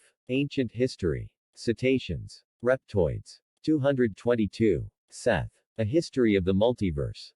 Follow. Written by Seth. 801 followers. Editor 4. A History of the Multiverse. Intergalactic Trauma Specialist. More from Seth in A History of the Multiverse. Chapter 5, Part 1. In order to understand the war in heaven, we first have to establish both what is meant by heaven, and who and what the principal players actually were. In popular mythology, heaven is often envisioned as a place of billowy white clouds and streaming sunlight, and sure, it could look like that if the inhabitants desired. In fact, it could look like anything. Heaven simply means the sixth and seventh densities. The inhabitants of these realms are the divine archetypes, simplified by many with the term God. Divinity actually exists as four distinct yet inextricably bound forces: the masculine and feminine principles, heart, Christ, energy, and body. The archangels and angels. These are immortal manifestations of the divine. Eternal beings of light with vast intelligence and power. The ascended masters. Incarnates who have ascended to the sixth density and act as great guides and teachers for all creation. Lucifer was the brightest of the archangels, but he had a huge chip on his shoulder. If you want to know why, read the Lucifer appendix here. He wasn't on board with the idea of everything moving towards unity and oneness, which is the plan of divinity and overall destiny of the multiverse, because he feared that this would lead to no individuality. He didn't understand that he could be one with everything and also retain his uniqueness, and I'm pretty sure that this is also due to the wound at the center of his creation. Again, see the Lucifer appendix. What he actually feared was becoming one with his creator, because it would mean having to resolve his core trauma, something that's scary for anyone. To be fair, divinity didn't understand at this point the responsibility it had in forming this trauma in the first place. 4.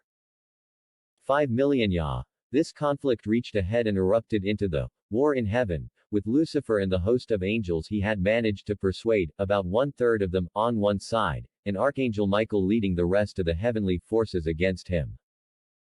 The mother and father didn't take sides, because one of the fundamental tenets of this creation is that free will and its resulting consequences must be allowed to play out, no matter how disastrous they may seem at the time. Long story short, Lucifer lost. He and all those who had sided with him were kicked out of heaven, meaning that Michael essentially lassoed the light bodies of the rebels and beamed them down through the densities, through space and time, to our solar system. It was thought that these fallen angels could learn some valuable lessons from the limitations and solidity of fifth density reality, so the energy beam that carried them here contained coding written to bind the rebels to the fifth density.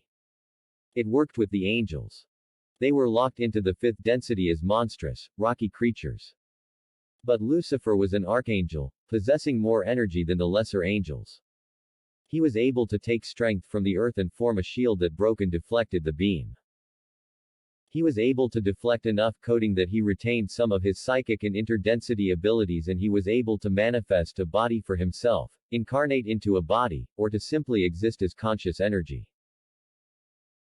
He has since incarnated many times, as a member of the Anunnaki, as a player in the 13 royal bloodlines, and as a human, and through his myriad trials and lessons he has since been redeemed and exists now as a great archangel of unconditional love, a rescuer and redeemer of those unjustly banished to hell. This is kind of ironic, as so many people who worship Lucifer as a dark god are totally unaware that he is no longer that, and that the entity they are actually giving their energy to is Ahriman and his demon gods such as Baal, Baphomet, and Moloch. But at the time, when Lucifer and his followers were banished to our system, the effect of that huge bundle of archetypal energy having its density greatly lowered as it passed through our solar system was much like the effect of cornstarch in gravy. Our little region of space-time began to thicken. This paved the way for the demonic energy of Ahriman and his asuras to penetrate our little corner of the multiverse more intensely with their vibration. Utopia, our lovely Earth and her surrounding community of peaceful planets, began its long, slow descent into corruption and darkness, a low point that we are just starting to climb our way out of today. 5 to 2. 5 million Ya. Over the course of these 3 million years the vibration of our solar system gradually slowed and Utopia slowly sickened, and so it was during this time that a group who had a big grudge against the two most densely populated planets in our system, Maledeck and Mars, saw their opportunity to return. 5 million Ya. The group of 13 royal bloodlines from Orion, the souls that were previously kicked out of our system for being too dark and violent during the time of Utopia, settled on Maledeck and began to influence and quicken the decline of that planet's consciousness grid. That planet's people, who were already on a downward slide, and many of whom were from the defeated reptoid lineage who had fled there from Earth long ago, were easily seduced by the dark men from Orion and quickly embraced their ideals of service to self, technology and control, giving up their freedom in attempt to gain some sense of power over their deteriorating circumstances, but the yearning for that type of power and control is a vicious cycle that only leads to wanting more. They started to become belligerent and then downright threatening towards their peaceful Martian neighbors, eventually insisting that Mars surrender its territory to Maldakian control voluntarily, or they would be conquered, colonized and possibly wiped out. Some of the citizens of Mars appealed to their relatives in the Pleiades for aid, and the Pleiadians answered by sending a fleet of ships to help out. Ironically, Maledeck took the arrival of the Pleiadian fleet as a provocation, and used it to justify their attack on Mars. Using electromagnetic gravitic technology, essentially a tech-generated Merkaba field, the Maldakians created an energy grid around their planet that could be used as both a shield and as a weapon against the Martians' natural, created solely with group consciousness Merkaba shield. By using this weapon, Maledeck was able to disrupt the Martian energy grid enough to bombard the planet with poisonous chemical bombs, causing chain reactions in the atmosphere that turned the air into a toxic fume. This happened very rapidly and most of the Martians died before they knew what hit them. Many of these souls returned to Sirius and the Pleiades, while others who were too traumatized to access that vibration hovered around Earth, waiting to incarnate. The most evolved Martians, a group made up mostly of those original souls who had settled on Mars during the Orion Wars, were able to escape in their light bodies. In retaliation, the Pleiadian fleet surrounded Maledeck and bombarded it with energy beams that began to destabilize the Maledeck energy shield. Panicking, the Orion leaders of Maledeck cranked up the power of their grid in an attempt to take out the entire Pleiadian fleet in one big energy burst, but their plan backfired. Passing an increased current through the damaged tech-based energy field destabilized the natural electromagnetic gravitic grid of the planet so much that Maledeck was shattered into bits, becoming the asteroid belt now located between Mars and Jupiter. The very souls of the deceased inhabitants of Maledeck were shattered as well by the trauma of their entire planet being suddenly ripped apart. Each soul there was shredded into many soul fragments, each still capable of consciousness, but with a fraction of the energy of their original selves. They flocked to Earth, now the safest, most hospitable planet in the system, and joined the souls of the Martians there, hovering around the planet in a great cloud of soul families, waiting to incarnate. Many of the people on Earth now were part of that group. Seconds before the planet was torn apart, the group of 13 royal bloodlines who made up the leadership of the Orion faction, and who were well prepared for just such an eventuality, managed to escape into space-time using their electromagnetic gravitic technology. They traveled in 3 gigantic, disc-shaped motherships, battered and damaged from the wars, to a place and time where they saw that it would be both possible and advantageous to manifest, to Atlantis, approximately 52,000 years before our present day. The Pleiadians, though, saw what they were up to. They were too battered and weary from the war, though, and not able or inclined to pursue them through space-time, so they came up with another solution. They imposed an artificial third-density matrix onto the planet by setting up an advanced digital computer system, powered by 12 nuclear generators, in the spaceship we call the Moon, which projected a holographic egg-shaped matrix around the Earth. This third-density matrix, which we are still living in today, is a superimposed holographic overlay on 5D Earth, a lower-frequency caricature of 5D reality. Now, you might be wondering how a holographic projection can keep anyone trapped, but it is so because these holograms are not just light. They are so powerful that they form an electromagnetic force field, the Van Allen belt. You cannot pass that force field without technology that can manipulate frequency, or by developing your consciousness enough that you can raise your physical vibration to match the 5D frequency. The Pleiadians looked down the timeline and saw that this third-density matrix would already be in place when the Orion group emerged from spacetime in their damaged ships, which further damaged their equipment to the point that they lost the technology to manipulate frequency, and their consciousness was not sufficiently evolved to access that frequency without technological assistance, so therefore the Orion group would be trapped on third-density Earth and would not be able to escape. That way, the Pleiadians figured, they could take their time to go home, recover and check back on the situation later. This third-density matrix also had the added benefit of more closely matching the frequency of the traumatized souls of Maledeck and Mars, who were hovering around Earth waiting to incarnate. The 13 royal bloodlines from Orion have played a major role in our planet's history ever since that time. They eventually joined with the Draco, who had been hibernating underground, and together, along with the Jesuits, also called the Illuminati, and a certain German political party they would meet much later on, they would form the core of the group that today we have come to call the Cabal.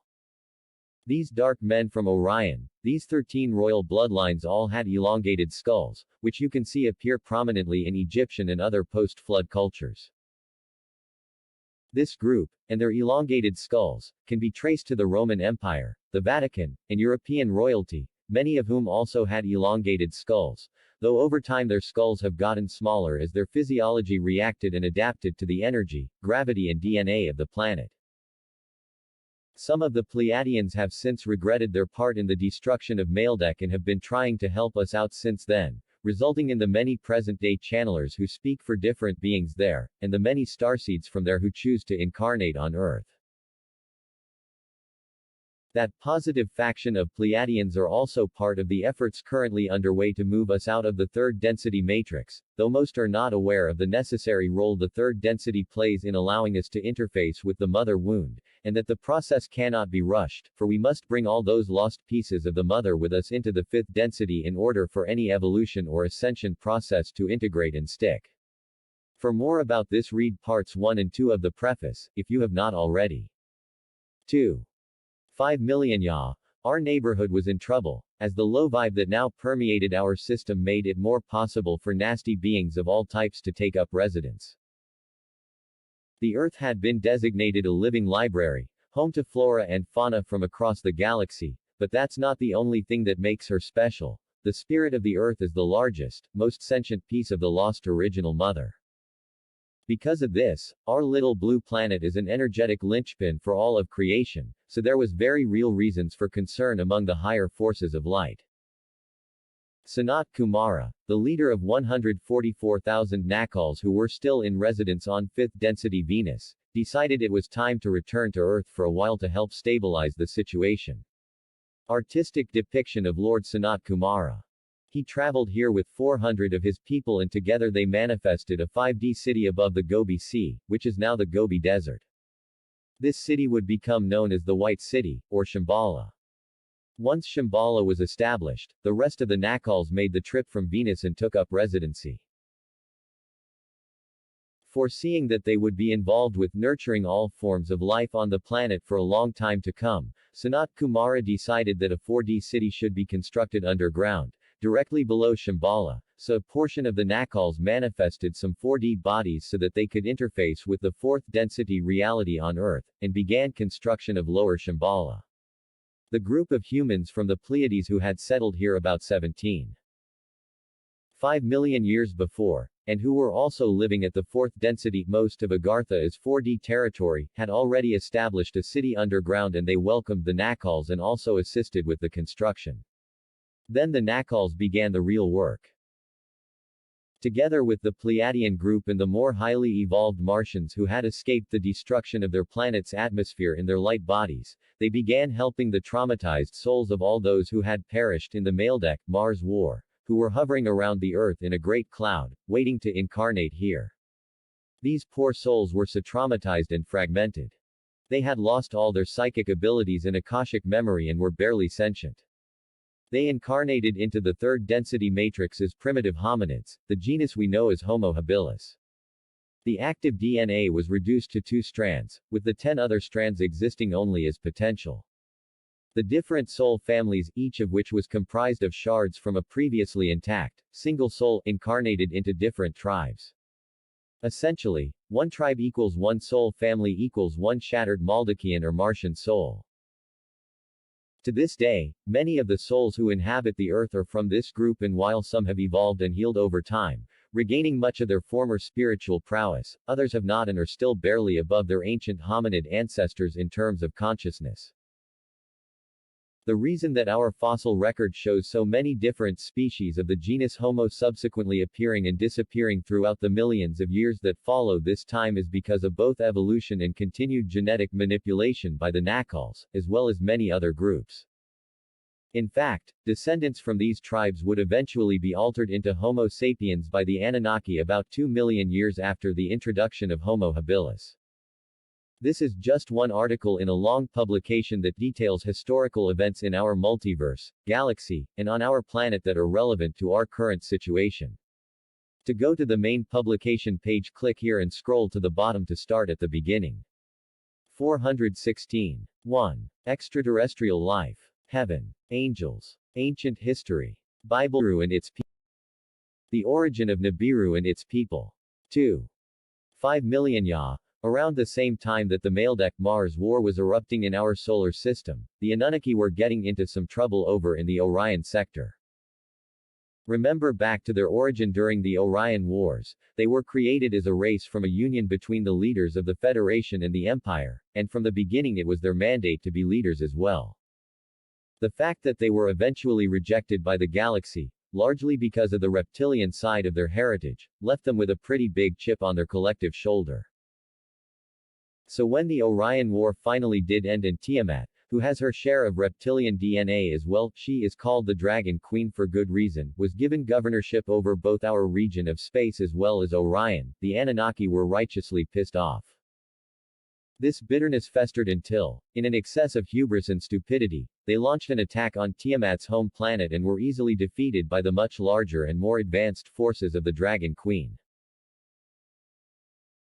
Tiamat could have easily wiped out the Anunnaki, but she is both an enlightened and merciful ruler. I'm using the present tense here to refer to Tiamat because she is still around, and she magnanimously offered a peace settlement to the little warrior dwarves. Even though the Anunnaki were bigger than us, 10-14 feet tall, they were indeed dwarfed by Tiamat and her race of dragon-human hybrids who are 50 to 60 feet tall. Part of the peace treaty was a symbolic marriage between En, the leader of the Anunnaki, and Tiamat. Their genetic materials were mixed to create 12 crossbreed children, 6 male and 6 female, who were 30 to 35 feet tall and had both reptilian and humanoid attributes. These children were gifted to and to be his loyal servants, and their descendants would become the Ajiji, the giant worker race of the Anunnaki. Some of the creatures from Greek history were descended from the Ajiji, such as the Cyclops and the Hundred-Handed Ones. Over in our neck of the woods, the Maledeck Mars war was at an end, but the system was still in trouble. Up until this time our system had actually been a binary star system, as are many solar systems that have life-sustaining planets, and this resulted in a higher vibrational state than currently exists.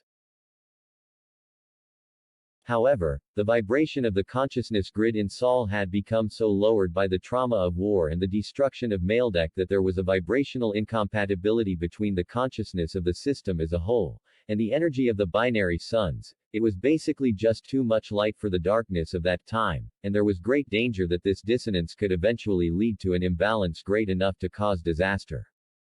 To help correct this imbalance, for which they were partly responsible, engineers from the Pleiades arrived to help save the day. Working in the sixth density, they lowered the vibration of our second sun, siphoning off energy and plasma and using it to create two other heavenly bodies. With the raw material taken from that second sun, they built a blue dwarf star, Aleninan, rotating around it, a reddish planet with a molten core that would become known as Nibiru. These red and blue heavenly bodies would also become known as Red Kachina and Blue Kachina by the Hopi people. They set Nibiru and Alenin in a long, elliptical orbit, swinging around the dual foci of Sol and another star far outside our solar system once every 3,600 years.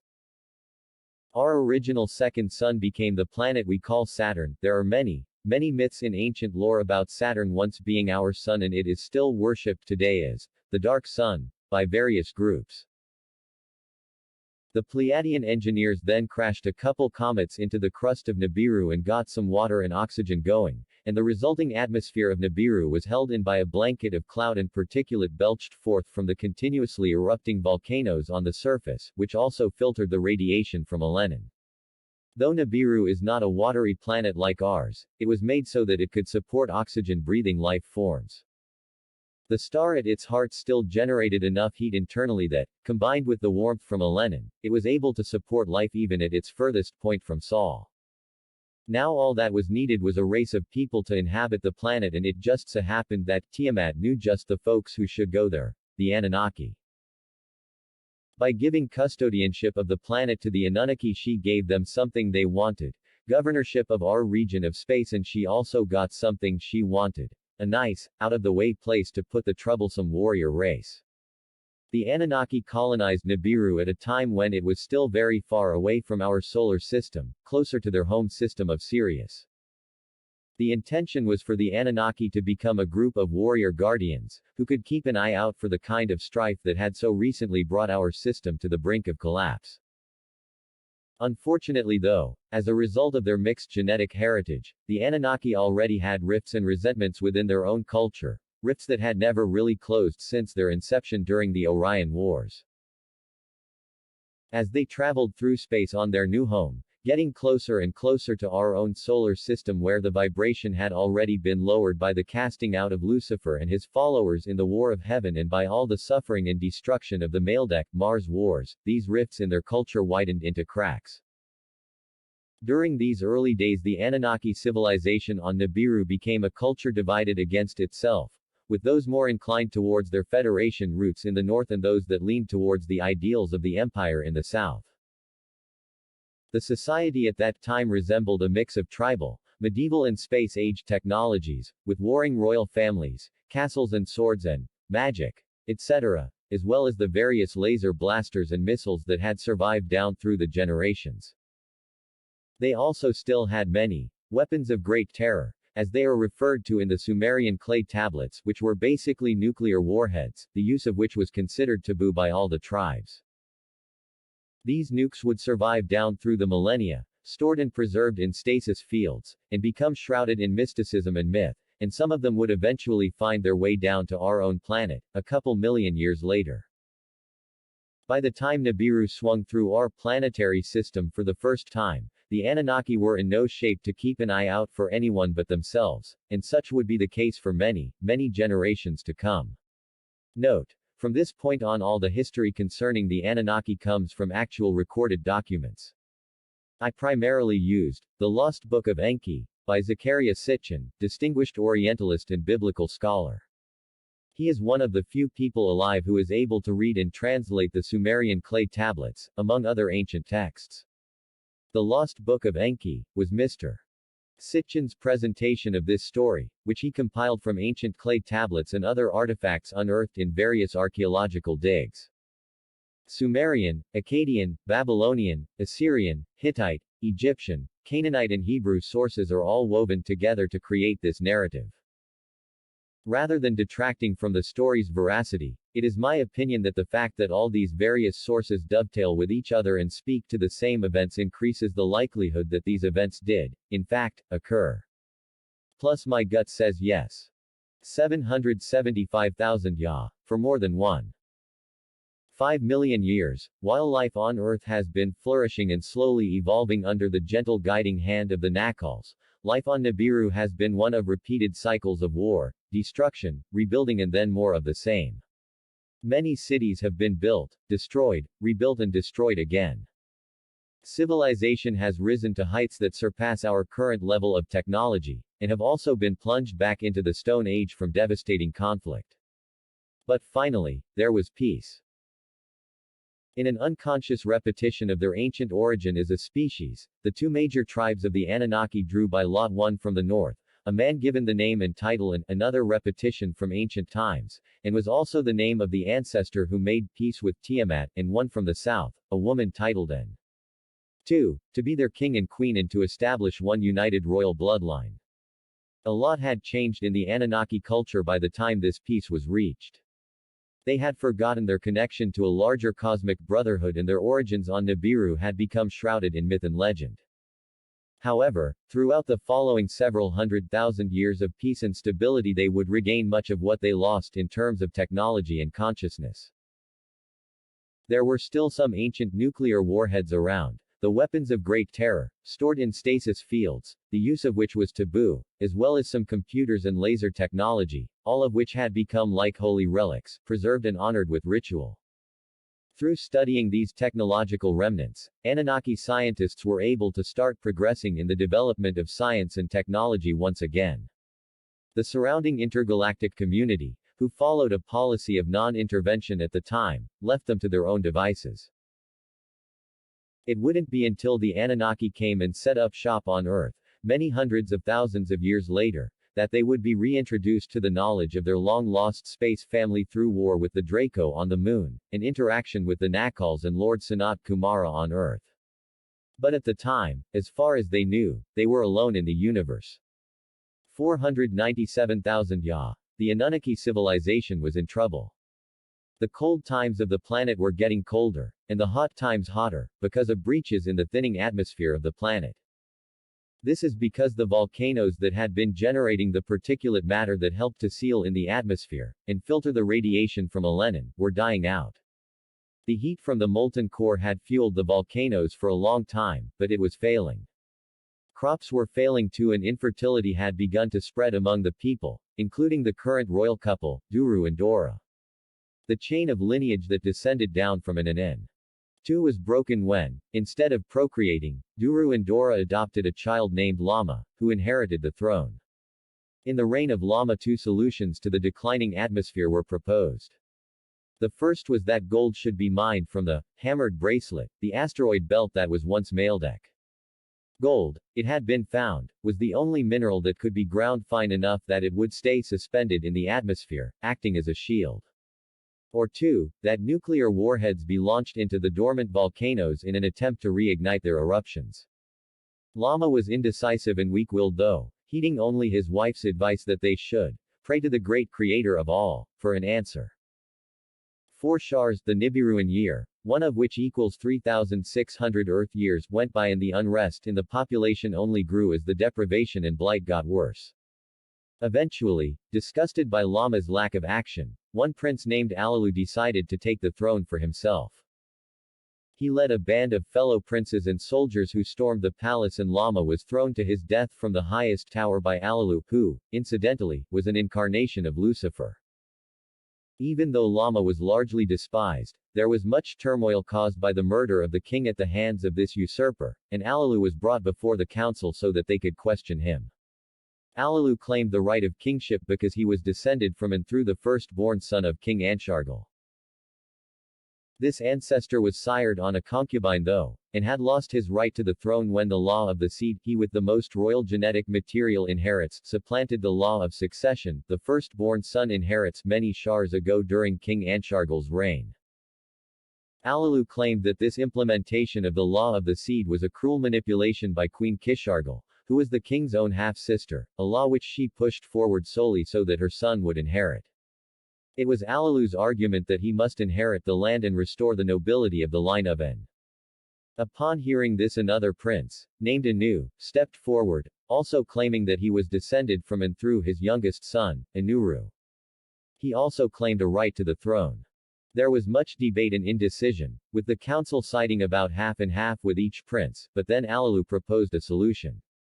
He embraced Anu as a brother and declared that they should work together as equal descendants of An. If Anu would let Alalu be king, then Alalu would make Anu the heir.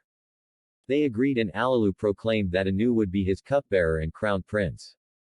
To further cement their union, it was decreed that Alalu's daughter would be wed to Anu's son.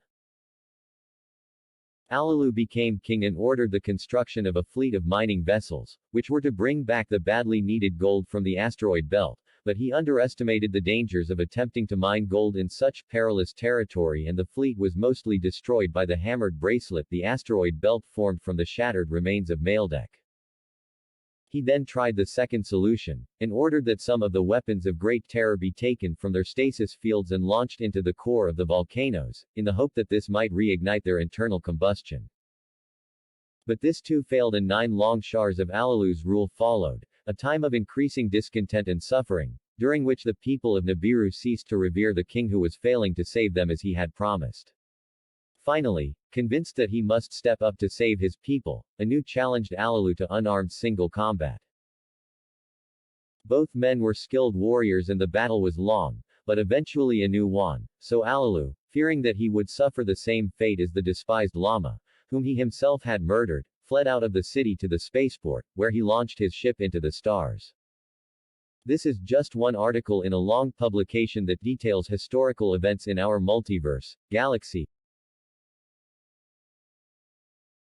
450,000 Ya. Alalu sped away from Nibiru, fleeing the Anunnaki territory in one of the few remaining mining ships, which was equipped with both lasers and nuclear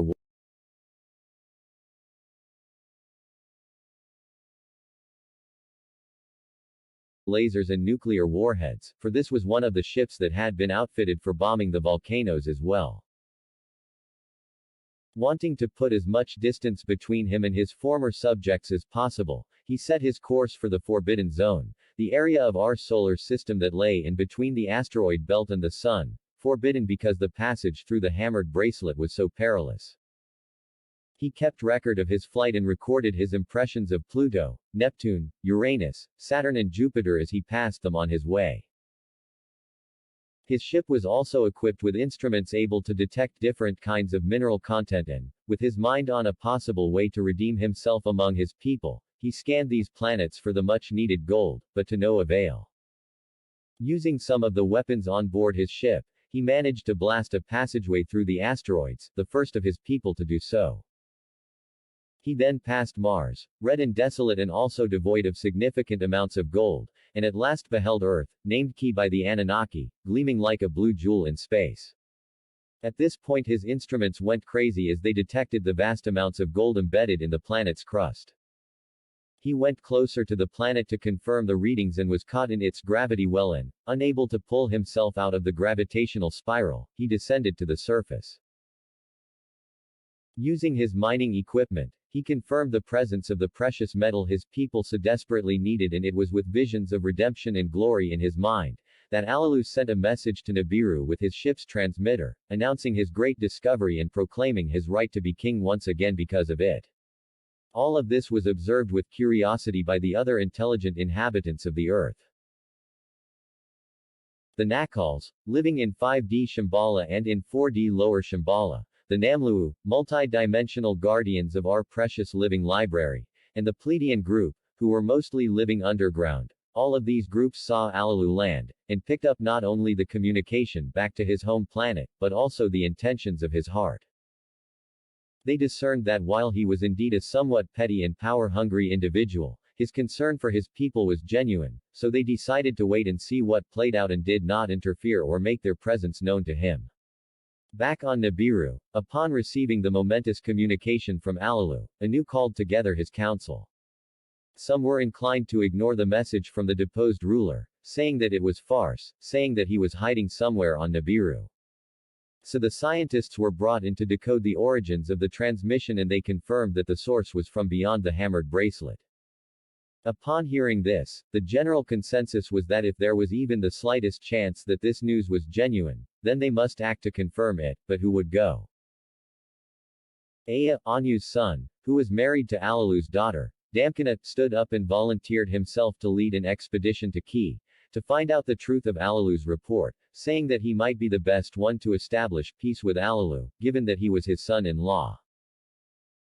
In answer to the claim of rightful kingship, Anu decreed that if his report turned out to be true, if Alalu had indeed discovered gold, then Anu would travel to Ki himself and there wrestle him once again, to determine who should be the king on Nibiru. These decisions were then transmitted back to Alalu on Ki. After giving it some thought, he decided to agree to this proposal, confident that he would be able to defeat Anu if given a second chance. This set in motion a chain of events that would lead to the creation of us Homo sapiens, about 150,000 Earth years from this time. 445,000 Ya. Prince Ea and his expedition of 50 fellow Anunnaki have completed the journey to Earth and set up operations there. Aided by Alalu's description of how he blasted his way through the asteroid belt, they armed their ships with what is described in the clay tablets as a water blaster. I'm not sure what this actually was, but it seems probable that a high-pressure jet of water in the vacuum of space could be effective for moving asteroids. A lot of their technology seems to have been fueled by water, but whether that was normal water, or something else that they referred to as water, is unclear. Whatever the case, their blaster worked, for they were able to pass through and complete the journey unharmed. They used up most of their water in this effort though, and had to get more in order to complete the journey. Upon passing Mars, they noted the ice caps at the poles, and discovered that there were still some rivers and lakes on the surface. After determining that the gravitational pull of the planet was not too great as to prevent them from leaving again, they landed and restocked their water supply before continuing on their way. When they got to Earth, they splashed down in the waters of the Persian Gulf and were greeted there by Alalu. Over the following months and years they slowly settled in and explored the area, but the adaptation to their new home wasn't easy. To them, the Earth had insanely short day and year cycles. There is record of the Anunnaki being terrified by the first sunrise they saw, never before having seen the sun appear so huge and red on the horizon. Eventually they established the first Anunnaki city of Eridu, in the region that is now known as Iraq, and Alalu was given command of this territory, although for the time being, Ea still had command of the overall mission. As for the gold extraction, their first idea was to try extracting the metal from the waters of the region, a much easier process than mining gold from the ground and one that could be achieved solely through the use of machines, but they did not end up with much gold to show for their effort. Nevertheless, it was decided that what they had collected should be sent back to Nibiru as proof that there was indeed gold to be had, and so that the efficacy of using Earth's gold as a suspended particulate matter in Nibiru's atmosphere could be confirmed. A pilot named Abgal was chosen to fly the gold back to the home planet in Alalu's old ship, and upon inspecting the ship for his upcoming journey, Abgal discovered a couple nukes in portable stasis fields remaining in the ship's hold. He reported this to Ea and together they hid the weapons of great terror in a cave high in the mountains, after which Ea, who wasn't sure if all his kin and crew should be aware of the weapons' existence, asked Abgal not tell anyone about the nukes. Then Abgal returned to Nibiru, where testing confirmed that the gold from Earth could indeed be suspended in the atmosphere. Since extracting gold from the water was proving to be frustratingly inefficient, Ea went looking for a good location to set up mining operations. He skimmed the land in one of the mining ships, its sensors tuned to pick up traces of the precious metal in what is now called North Africa. He hit the jackpot. Deep underground there were vast quantities of gold. He returned to Eridu and began the process of transferring men and equipment to the location, which he named Abzu.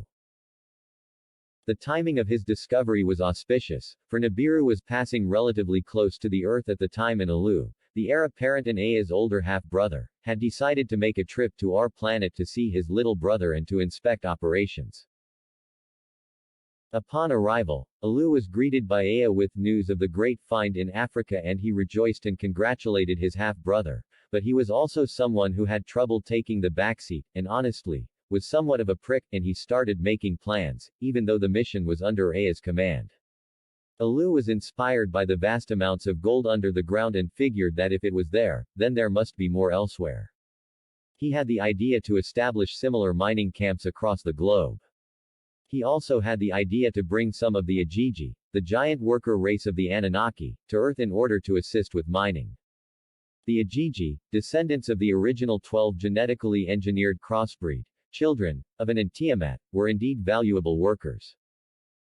There had been many interesting mutations in this race over the millenniums, both through evolution and genetic manipulation on the part of the Anunnaki scientists, which gave them a great variety of forms. Some had the torsos of humanoids which flowed down into a giant serpent's body instead of legs. Or humanoid legs with many serpentine tentacle-like arms. These creatures would become known in Greek myth as the Gigantes, the Cyclops, the hundred-handed ones. They were incredibly strong, 20 to 30 feet tall, and loyal to their masters, making them ideal workers. Imagining the vast amount of gold potentially available on this planet and with his head filled with dreams of vast mining operations, Alu got so caught up in his plans that he forgot that this was not actually his mission to command. When Aya gently asserted that, while the ideas were good ones, this was actually his mission, Alu reacted poorly. He was, after all, the heir and used to having his way, and again, prickish, but still, his angry rebuttal of Aya's assertion was out of line and the argument escalated. It got pretty ugly, but eventually they managed to agree on summoning their father to settle it. This was the beginning of a rivalry between these half-brothers that would literally grow to biblical proportions. And so the King Anu made his first visit to Earth, firstly, to determine the role of each of his sons in the new colony, and second, to make good on his promise to once again meet Alalu in single combat to determine who would be the rightful king of the Anunnaki on Nibiru. This is just one article in a long publication that details historical events in our multiverse, galaxy, and on our planet that are relevant to our current situation.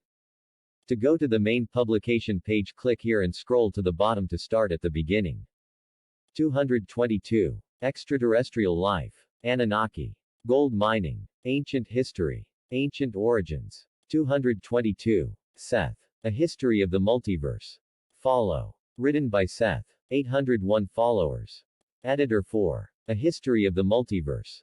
Intergalactic trauma specialist. More from Seth in a Note. At this point you may be asking yourself, what's with all the focus on the Anunnaki? Aren't there many other races out there that we could look at? And the answer to that is yes. In fact, there are millions of races of ETs, if not billions, and of that multitude 22 have contributed to our DNA over time, but the Anunnaki have played a very significant role in our history and culture as Homo sapiens and have also made their way into the mythologies of many cultures. They were gods and goddesses of ancient Sumer and Babylon, Egypt, Greece, Rome, Mayan and Inca cultures, and more.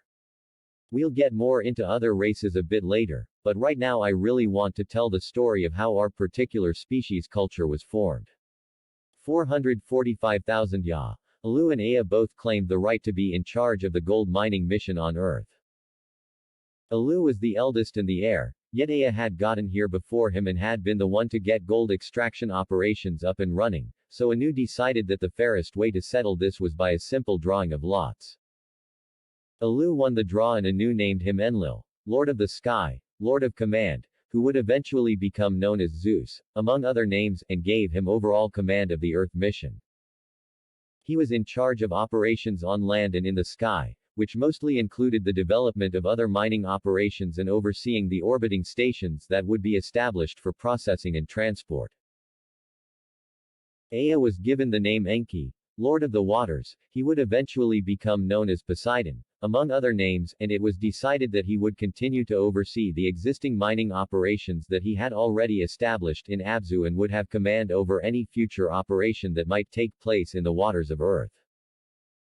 Then there was the matter of Allelu to settle, who still claimed right of kingship, and who, now that Enlil and Enki had been given command of operations on Earth, had even more resentment and anger built up against Anu. The two stripped naked and once again engaged each other in a long contest until, for the second time, Anu pinned Allelu to the ground. When Anu released him and stood up, Allelu, seething with shame and fury, leapt up and bit off Anu's penis. There is some debate as to whether this literally happened, or if this is symbolism. It could be taken to mean that by discovering the gold on Earth, which resulted in both of Anu's sons settling down here and becoming highly involved in the affairs of Earth and humans for thousands and thousands of years, that Allelu interrupted the king's lineage on Nibiru, biting off his seed. Either way, it's fair to say that Allelu did not take his defeat well and that he either enacted this terrible revenge against Anu, or claimed that he would get even in some way, for there is clear record that a council of 7 was then assembled to determine his punishment. Here is a record of that trial, as translated by Zechariah Sitchin. To die in exile, let this be the judgment. Anu was saying. In amazement the judges at each other glanced. What Anu was saying they wondered. Neither on earth nor on Nibiru shall the exiling be. Anu was saying. On the way there is the Lamu planet, with waters and an atmosphere it is endowed.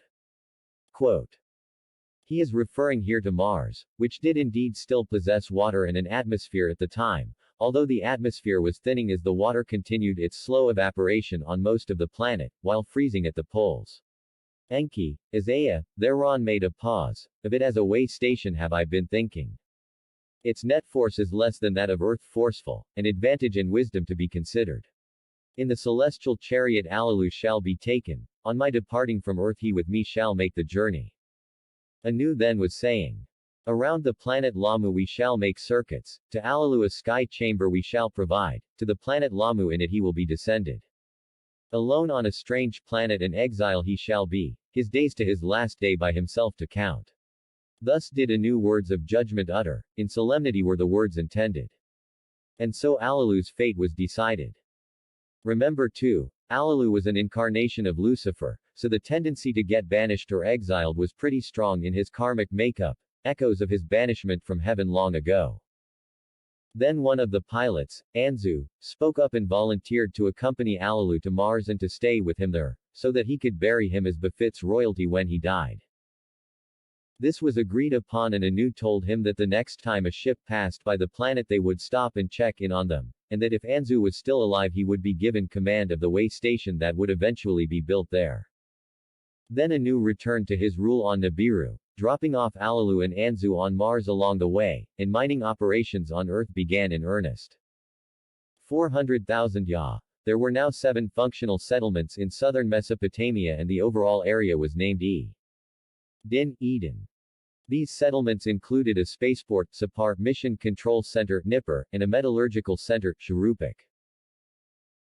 Ninma, Enlil's lover and half-sister, the Anunnaki didn't have the same incest taboos that we have, had arrived on Earth with a group of other female nurses, bringing with them seeds to begin growing some medicinal plants.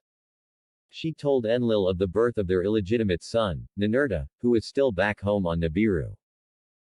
An interesting side note, on their way to Earth Ninma and her crew had stopped by Mars to replenish their water and there they discovered Anzu, apparently dead.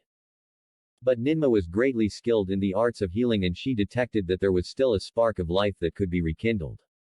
Here is an account of what then transpired, again translated from the Sumerian clay tablets by Mr. Sitchin. Ninma touched his face, to his heart she gave attention. From her pouch she took out the pulsar, upon Anzu's heart pulsing she directed. From her pouch she took out the emitter, its crystal's life-giving emissions on his body she directed. 60 times did Ninma direct the pulsar, 60 times the emitter she directed. On the 60th time Anzu his eyes opened, with lips he motioned. Gently upon his face Ninma water of life poured, his lips with it wetting. Gently into his mouth the food of life she placed. Then the miracle did happen. Anzu from the dead arose. Once Anzu had recovered, Ninma inquired about the disgraced Alalu, and Anzu told her of his fate. He led them to the cave where his body now lay and along the way told them the story of how Alalu had slowly sickened and then died. Ninma was greatly moved upon seeing his bones laying there desolate in the cave, for even though he had betrayed Anu, it was the first time in their history that one who had been a king on Nibiru had died on another planet, far from home.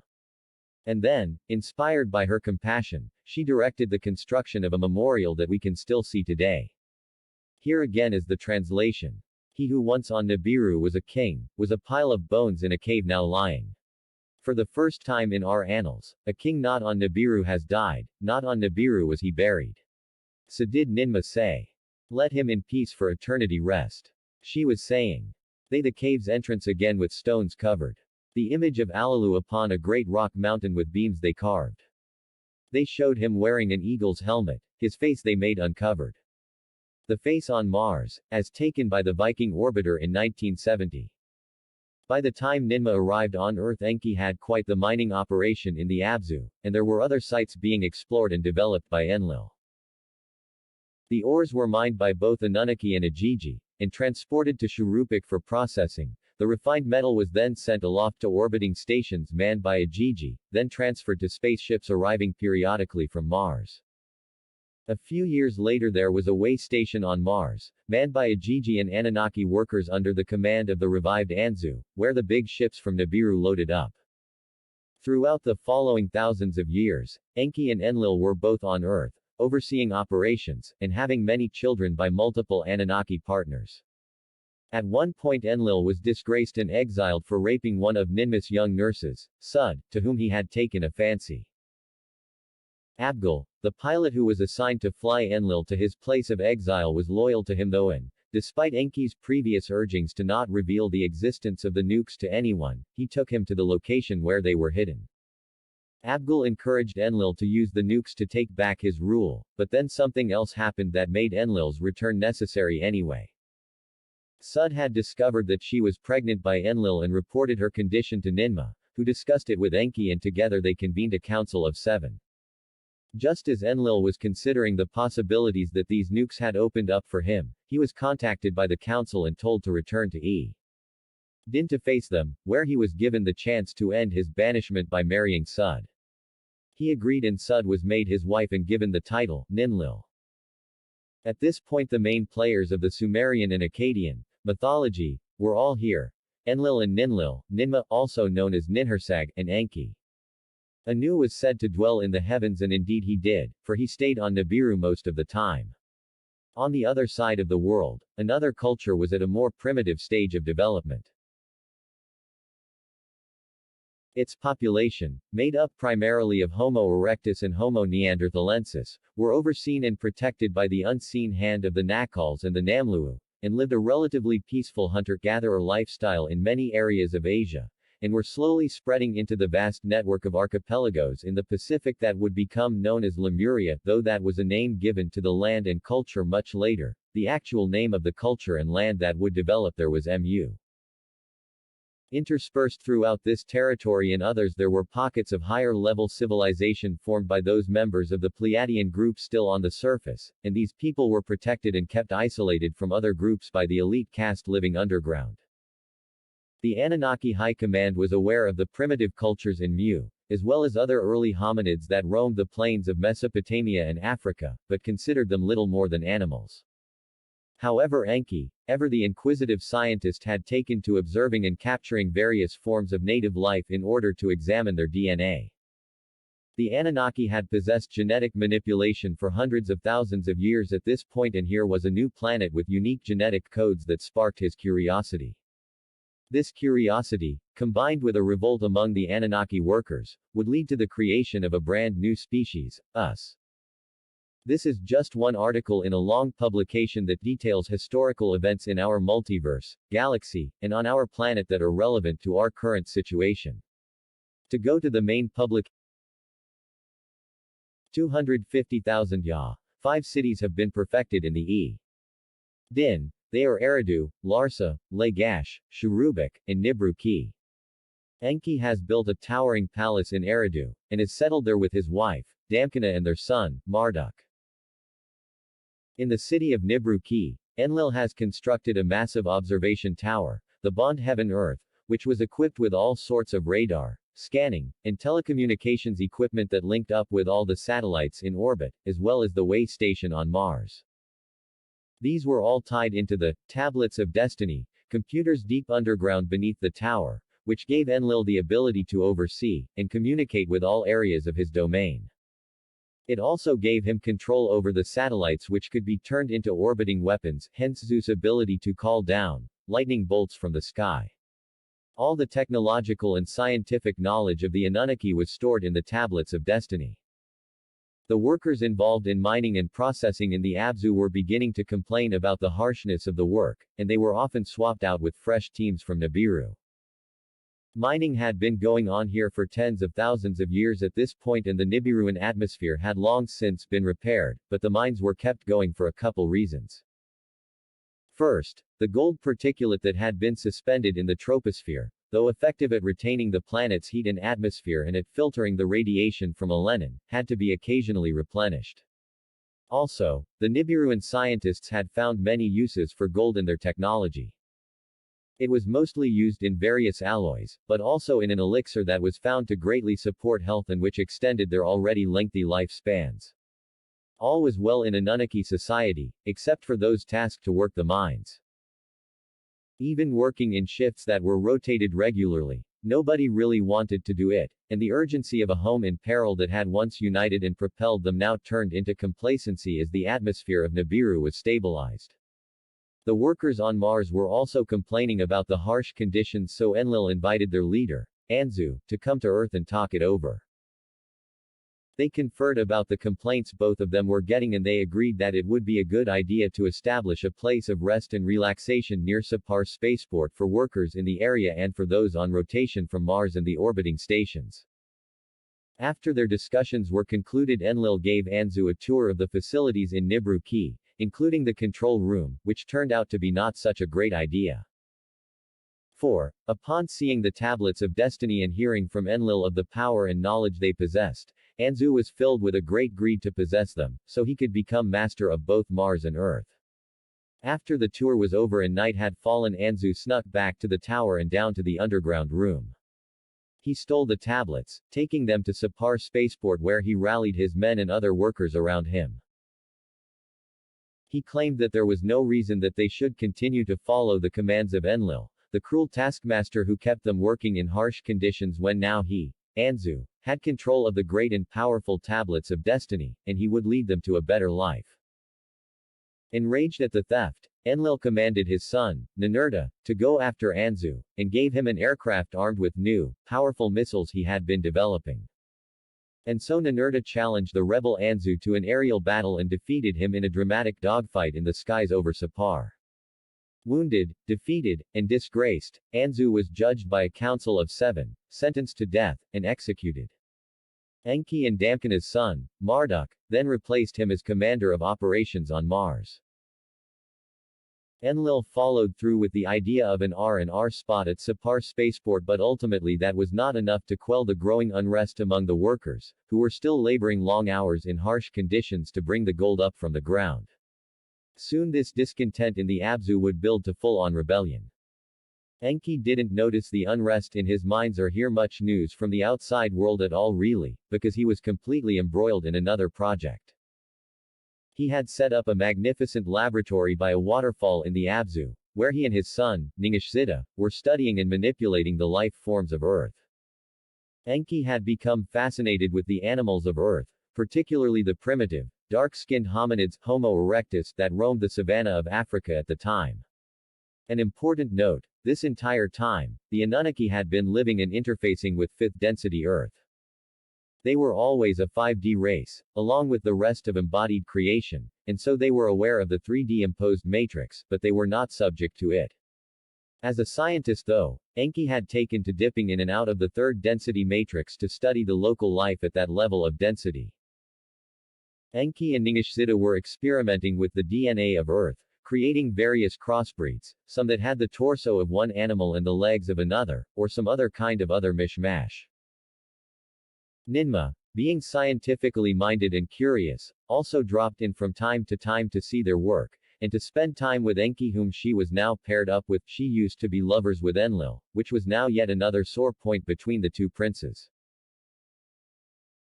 The Nakals, who had been monitoring the Anunnaki all along, were disturbed by Enki's genetic tinkering, as they had been carefully shepherding the evolution of life on Earth and weren't sure they wanted it messed with by this more aggressive race, but they decided to let things be for the moment, as they were also curious if perhaps this was destiny working itself out.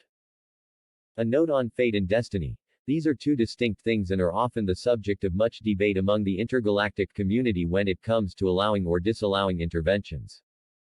Fate is essentially karma, the course that is laid out by the consequences of our own choices, so fate can be changed by changing our actions and our reactions. Destiny is the unstoppable unfolding of universal design, which can be delayed by the actions of fate, but never ultimately changed. When more advanced races ponder whether or not to intervene in a situation, this is often the question about the events under consideration. Is it fate, or is it destiny? The beings who evolve the fastest are the ones who learn to align their fate with their destiny. The growing discontent among the workers led to a decrease in production, and eventually it got bad enough that Enlil dispatched Ninurta to the mines to assess the situation. Once he had met with the workers and heard their complaints about the drudgery of the labor, the long hours, and intense heat in the mines, and felt how much anger and frustration had built up in them, Ninurta became convinced that the matter was getting pretty grim. He traveled back to Nibru-Ki filled with worry that a strike or full-on rebellion was imminent, and he told his father as much when he delivered his report. Convinced of the gravity of the situation, Enlil himself visited the mines, hoping to speak with his people and lift their spirits, but when word got out that the big boss was on site, the miners mutinied and surrounded his compound, demanding to be heard. Enlil assured the workers that he would contact Anu on Nibiru and present their concerns to him and his council, but that he must return to the tower in Nibru-Ki to do so. Hearing this, the workers grudgingly went back to work, and waited. When Enlil met with his father and his council, along with Enki, Ningishzida, and Ninma, Anu insisted that gold production must continue as it was still crucial to Nibiru's survival and to furthering scientific advancement. Enki then surprised them all by disclosing the work he had been doing with the DNA of third-density Earth, and announced that he believed that he could upgrade the DNA of Homo erectus with Anunnaki DNA, resulting in a subservient yet intelligent new 3D worker race that could take the place of the Anunnaki in the mines. Enlil was against the plan. He believed that creating life was in defiance of the father of all. Enki, Ningishzida and Ninma argued that they would not be creating life, merely altering it, as their forefathers had done to create the different forms of Ajiji. After a long and heated discussion, Anu gave Enki, Ninma and Ningishzida his blessing to return to their laboratory by the Great Waterfall and continue their experiments, and he also decided to move to the moon for a while, where the Anunnaki had now established a few cities, so that he could keep a close eye on what unfolded next. Incidentally, when the Anunnaki established those cities on the moon, they actually had to defeat and evict a bunch of Draco who were still hanging out, so their cities were built on the infrastructure of those old reptilian bases. I won't go into the details of this little war, but it was significant because it was the first time that the Anunnaki had come in contact with another intelligent race, much less a race of giant freaking lizards, since the ancient days of their prehistory. It was a bit of a wake-up call to be sure. Enki, Ningishzida and Ninma were hard at work. There were many failures, but eventually success was achieved by fertilizing an Anunnaki ovum with a sperm from Homo erectus in the lab, and then implanting the embryo in Ninma's own womb, where she carried it to term. The resulting male child was named Adamu, Adam, and he was the first of the Homo sapiens. Shortly after this, the first female was successfully produced and given the name Tiamat, Eve. These first of our forebears had only 22 pairs of chromosomes, and were unable to reproduce, which irritated Enki, for he wanted his new species to be able to procreate and flourish, thus swelling the ranks of workers on their own. Enlil approved of their infertility, for he felt the population should be strictly under Anunnaki control, and he didn't like the idea of how similar to his own race the new humans would be, should they be given the chromosomes necessary to be able to reproduce on their own. But Enki didn't see how they could possibly produce enough workers in time to quell the growing unrest in the minds solely through Anunnaki host mothers, without the new species also reproducing itself. So in secret he added 2 branches to our tree of life, the extra pair of chromosomes needed to reproduce, changing our DNA to the way it is now, 2 active strands with 23 pairs. The newly created Homo sapiens still had the potential for 12-strand DNA, as do all descendants of Lyra, but only 2 were active, as is the case with most people today. What scientists call junk DNA is actually the other inactive 10 strands. Once they were grown, Adamu and Tiamat were transported to a protected third-density enclosure in the the Garden of Eden, and then were left to explore their paradise. Their creators watched and also invited the other members of Anunnaki royalty to come and see, as well as the Ajiji and other workers, so they would be mollified that their days of toil were numbered. And indeed, everybody was very pleased and amazed with the results. Everybody except Enlil. When he discovered the forbidden fruit that had been added to our genetic code in secret by his brother, he flew into a rage. He had only grudgingly gone along with the plan in the first place, and now that the new race had been given the knowledge of good and evil, in other words given the ability to have sex and reproduce by the serpent in the garden, one of Enki's symbol is a pair of entwined serpents, symbolizing the double helix DNA strand, he was furious. He didn't like anything momentous being done without his approval, and he viewed the creation of a race that could reproduce to be outside the bounds of what was morally acceptable, and he felt that this new species would eventually come to question their role as a labor force if they were able to have their own children. But now the cat was out of the bag. Once it was established that Adam and Eve could indeed make babies, the first birth was actually twins, a son and daughter. Enlil decreed that they and the other mated pairs that Enki and his team had created be banished from Din and taken to the Abzu. Enlil also decided to hedge his bets by reprogramming some elements of the 3D matrix. The Anunnaki had found the computer systems in the moon that governed its programming, so Enlil altered the programming such that the newly created form of human would be content to be slaves, whose main purpose was to harvest gold for their gods. They also imposed a belief that the human lifespan was limited to 85 years or so, which would prevent people from accumulating enough wisdom in a lifetime to ascend past the imposed 3D frequency. Instead, they would be forced to reincarnate, again and again, each time forgetting much of what they really are. This made it more possible to retain their slave workforce for eons. Over the next 3,600 Earth years, the first Homo sapiens and their offspring proliferated into the worker race the Anunnaki so desperately needed, and along the way there was some more genetic diversity introduced by various members of the Anunnaki going to the third density and having sex with humans, which happened quite a lot actually. As it says in Genesis, the Nephilim, also sometimes translated as giants, were in the earth in those days, and also after that, when the sons of God, the Anunnaki, Nephilim, giants, came in unto the daughters of men, and they bore children to them. The same were the mighty men that were of old, the men of renown. Quote. In fact, Enki was known to be a great seducer of human women.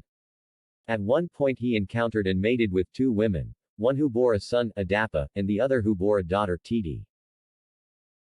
Adapa and Titi eventually got together and had 2 sons, Cain and Abiel. Cain and Abel, who we know from the Bible, though their story was simplified and condensed such that it was said they were the children of Adam and Eve, which they were, distantly. These various human Anunnaki hybrids were more intelligent and longer lived than the pure Homo sapiens and began to evolve into a more civilized subculture. Adamu was even taken to Nibiru at one point and given the knowledge of farming and shepherding, which he eventually passed on to his sons, Cain the farmer, and Abiel Abel the shepherd.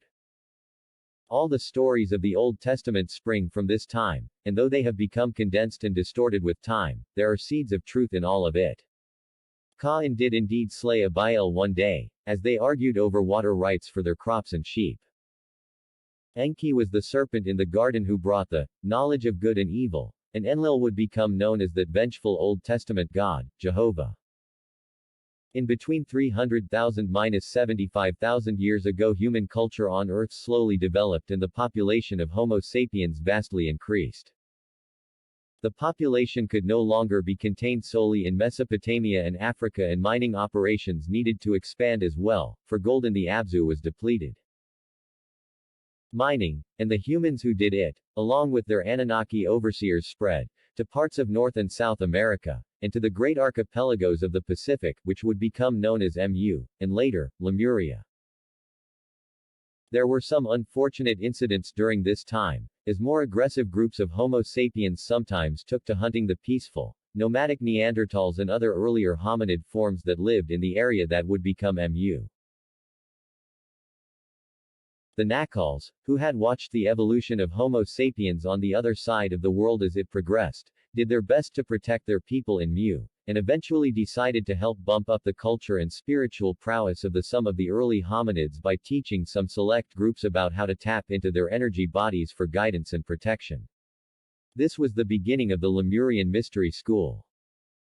So despite some ugly exceptions, when the two cultures met and began to mingle, they were relatively equal in terms of intelligence, though they differed greatly in the ways that they had evolved.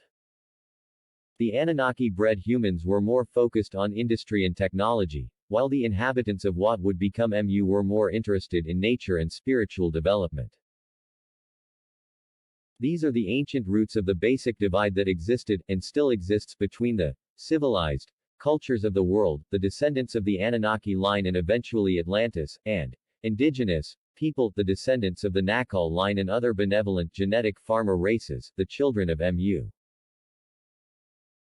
The Pleiadian group, who had been here long before any of these new races, were not excited about the hodgepodge mashup of rather primitive cultures now roaming the earth, and they withdrew all their people underground at this point in order to maintain the purity of their lineage, and they have remained underground to this day, uninterested in mixing with the other, more aggressive bloodlines. 200,000 Ya. All the cultures on the surface of the earth faced a new challenge, as the climate began to cool. Civilizations that had been expanding north and south around the world began to retreat back towards the equator. With this retreat, the cultures began to concentrate more, and the seeds of the great, technologically and spiritually advanced cultures that became known as Mu and Atlantis, were planted. One note: the magnetic field and axis of our globe was different at that time, and the land we currently call Antarctica was not covered in ice. It was a fertile land that would eventually become Atlantis.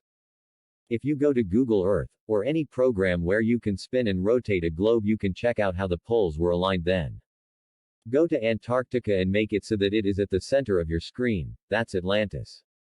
Then rotate the globe such that if you spin straight to the left, Africa appears to be laying on its side.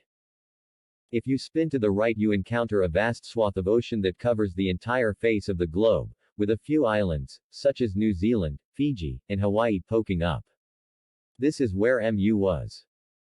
The Anunnaki in particular were interested in the territory of Atlantis at that time, for Enki had discovered ancient ruins, incredibly ancient, 200 million years old, that nonetheless displayed a highly advanced technology. These ruins were from the ancient builder race, the Pa'atal, and the Nacals were a branch of that family tree and had known about those ruins for eons, so when Enki discovered the site, the Nacals chose to reveal themselves to him and his people. This eventually widened a gap that had been growing for some time in the Anunnaki culture, for Enki and his followers would come to embrace the teachings of the Nacals, greatly evolve in consciousness, and value a diverse earthly and galactic culture, while Enlil and the people on Nibiru grew less tolerant and more aggressive, and valued the traditions and purity of the Anunnaki race above all else.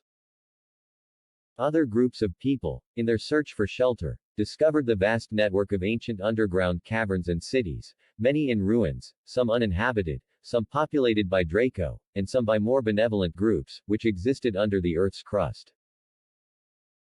This migration of different cultures and races to the underground world would continue over the following hundreds of thousands of years, especially during times of hardship when the surface of the Earth was less hospitable, and that subterranean land would become known as Agartha, the inner Earth civilization of many cities that spans the globe to this day. 77,000 Mt. Toba in Indonesia erupted, producing the largest volcanic explosion in human history. Human civilization went through a consolidation at this point which actually greatly increased its potential. The 6-year nuclear winter and 1,000-year ice age that followed reduced the population to only around 2,000 people, but those 2,000 were the smartest, strongest, hardiest and most adaptable. The civilizations that would emerge from this winnowing would be the most advanced that our Earth has ever seen, even to this day. This winnowing almost completely eliminated most of the early hominid groups, such that Homo sapiens emerged as the dominant human group on Earth, though there were still a few pockets of spiritually advanced early hominid groups that did survive, Yetis, Bigfoot, etc. By the time we get to around 75,000 years ago, the Ice Age was beginning to wane, and the civilizations of Earth were mostly concentrated near the equator on the continents of Africa and Atlantis, and on the vast archipelago of Mu. This is 75,000 This time on Earth was the age of the highest peak of civilization so far experienced on our planet. A time of technologies far more advanced than we see today, advanced spiritual development which was part of the technology. These were higher density technologies based on consciousness, rather than 3D mechanics, and cities made up of many races, both terrestrial and non-living at different levels of density, spread across the globe. Underground, the great inner Earth civilization of Agartha was also well established and still expanding. The beings who lived there were mostly benevolent or neutral, though there was still a pocket of Siakar, the Draco royalty, living in their stronghold under Africa. In the preceding millennia, the Nakals had made themselves known to the Anunnaki and had educated them on the vast interstellar community they were part of. This, combined with the flourishing of mankind and advances in consciousness, opened the gates for many other ET races to visit the Earth, and our world became a true utopia, for a time. Genetic experiments also continued, both through the intermarrying of various races as well as through deliberate manipulation of DNA.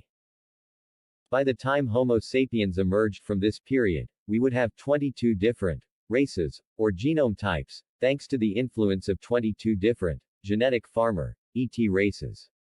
This furthered the pace of evolution in all areas of life. Enki, in addition to getting all hippie on Enlil by embracing the traditions of the Nakal, also had mated with quite a few different human women at this point, and then elevated some of those children to govern in various locations, which enraged the prudish Enlil, to whom this increasingly complex and intermixed globe seemed more and more tarnished and impure. He longed for the good, old days of Anunnaki dominion, and he began to return to Nibiru more frequently. He also started to mull over possible ways to end the human experiment on Earth. Atlantis, being the center of all things scientific and technological, tended to have an inclination towards a manifest destiny kind of attitude. They were more concerned with what could be achieved and discovered, than they were with maintaining harmony with nature and spiritual equanimity, more concerned with what they could do, and not so much with what they should do. They did work to develop their consciousness as well, but also with interfacing those advancements with more mechanical creations. The civilizations in Atlantis were centered around cities, and the capital city, which was actually on an island just off the northern tip of the continent, was built in 3 concentric rings, which was also the symbol of Atlantis in general.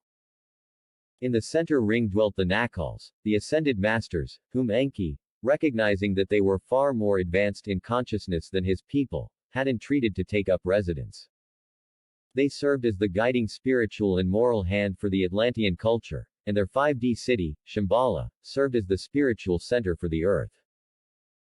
In the next ring lived the Maya. These were essentially the priesthood, the folks who served as an interface between the common people and the Nakals, and who supported the people in the advancement of their consciousness. Some also pursued their own ends, developing different sciences and technologies. The Maya were, at first, exclusively comprised of a race of human ETs who had traveled here to be part of this time on Earth, but over time they accepted members of other races into the Atlantean mystery school they formed, and also into their ranks as honorary members. In the outer ring lived everybody else, many people from many different races, both terrestrial and non, and they came in all shapes, colors and sizes. In MU they also were interested in technological development, but were more interested in achieving advancements in consciousness, realizing that with sufficiently advanced development of their energy body, the need for mechanical technology pretty much disappeared, though they did manipulate the natural world to great effect, such as weather modification to maximize crops, and islands and mountains that were essentially manifested from the raw materials of Earth to protect the population against typhoons. Take the inexplicable city of Nan Madol, constructed entirely of magnetic columnar basalt logs laid on top of one another, 5 to 25 tons each.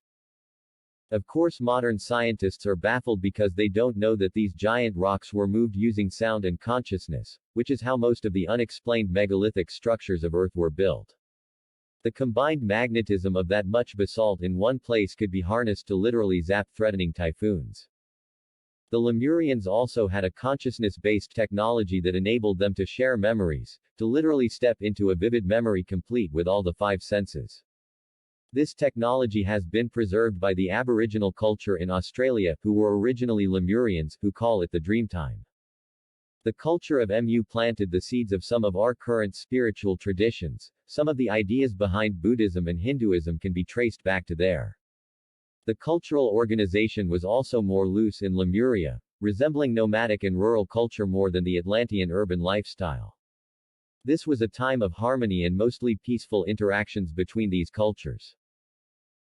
Many Atlanteans would travel to MU to get back to the land, and to develop their consciousness and spiritual practices, and the more scientific-minded Lemurians would travel to Atlantis to pursue greater learning in those fields. All in all, it was a pretty great time to be alive on Earth, and a lot of us here now, when we long for utopia or a more advanced civilization or responding to the cellular memory of this time. The majority of the population was still living in the 3D matrix, but many had broken their programming of limiting beliefs and had ascended into the 5D frequency. And the 3D civilization had a very high level of technology that incorporated both etheric and physical devices. The creation myths of the South American, Pacific, and South Pacific island cultures all come from this time, from those people's memory of the land of MU, and many of the stories in the mythology of ancient Egypt actually came not from Egypt, but from Atlantis. For example, the tale of Osiris and Set. Some of the members of the Maya circle developed their consciousness enough that they achieved immortality through the ascension process and became honorary members of the Nacals. The first one to do this was an accomplished student of mixed birth named Osiris, and he achieved it kinda by accident with a little help from his brother, Set. Osiris and Set were both mixed-race children. Their father was Marduk, also known as Ra, the Anunnaki commander who had run operations on Mars for many years but who had returned to Earth a while back and had quite a few affairs with local women. Osiris was already a very talented and accomplished student at the Atlantean Mystery School, and his brother was jealous and bitter. Perhaps through the random chance of genetic variation, or maybe because his soul had carried the coding in with it because of karma, Set had inherited some of the worst tendencies of the reptilian side of his father's Anunnaki DNA. Remember, the Anunnaki themselves were reptilian-human hybrids. He was violent, powerful, and service to self-minded, with an attitude that was set on domination.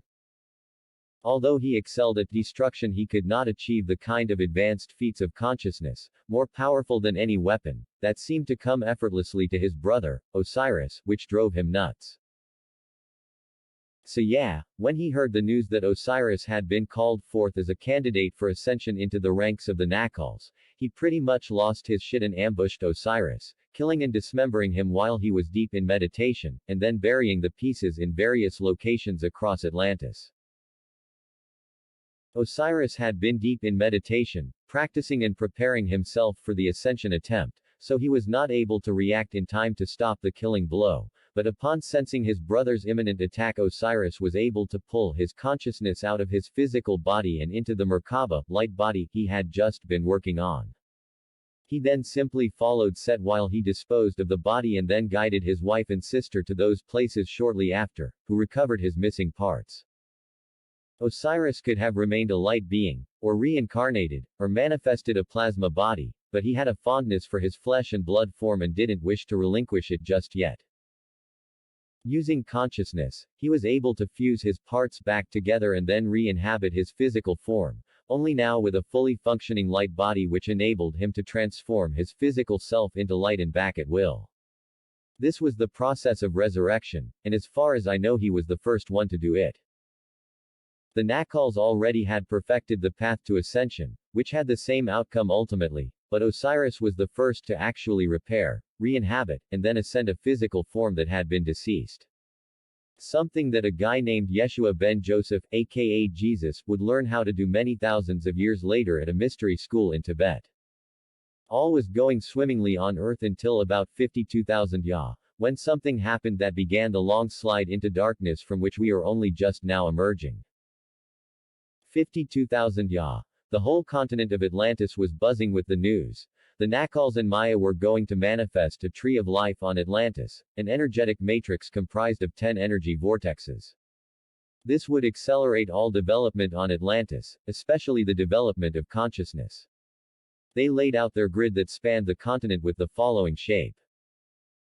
Note: a full tree of life has an additional sphere at the top and bottom for a total of 12 energy centers, but I couldn't find an image that had all 12 spheres, and the names and qualities, so this picture only has 10 spheres. Notice how each one to the vortexes has a certain archetypal quality, or vibration. There were groups of people on Earth at the time who matched the vibration of each of these centers, and they had been gathered together at the vortexes to reinforce and embody that frequency, thus grounding it into the 3D plane, with the exception of 2 spots.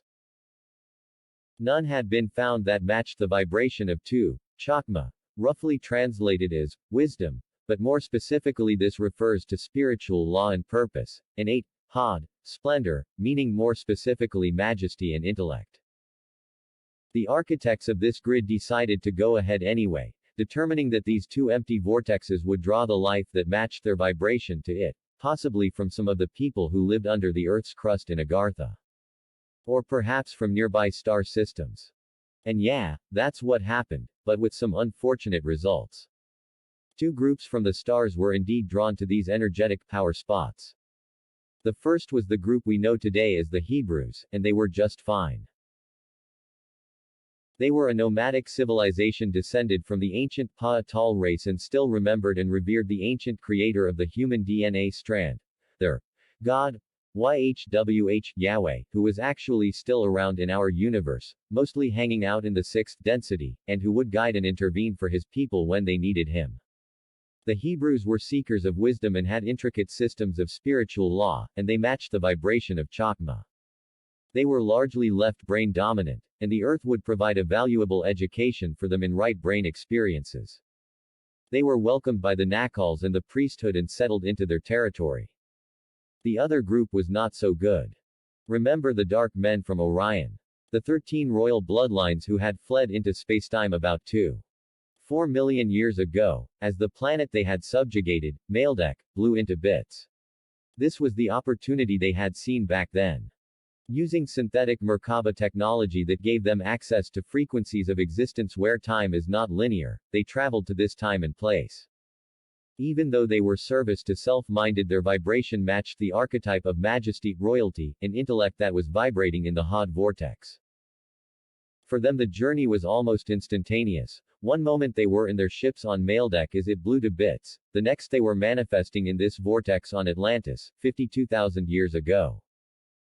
But it was to great surprise and consternation of the Orion group when they emerged into an imposed 3D matrix, the dissonance of which fried their ships and hurt their consciousness.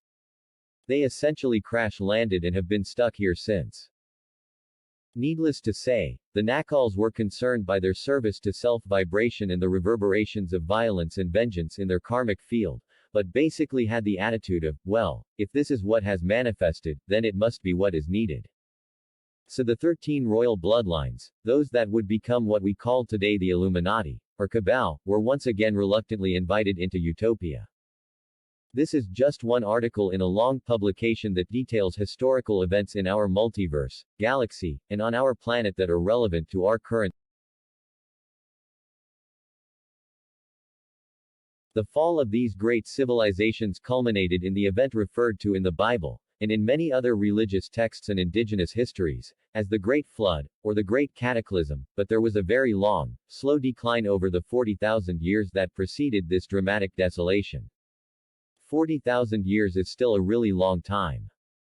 A lot of that time was still basically good, and of course there were many ups and downs, but the general trend in Atlantis was one of a decline in the exploration of consciousness and an increase in science, technology and military development. This was mostly due to the influence of the 13 royal bloodlines, who we will refer to as the Cabal from here on out. The Nacals and Maya were too strong for the Cabal to simply take over, so instead they inserted themselves into the society and quietly, persistently worked to further their agenda through creating more and more left-brained technical marvels, which were seductive to the common folk and which influenced a general trend towards valuing technology and craftsmanship over the development of consciousness.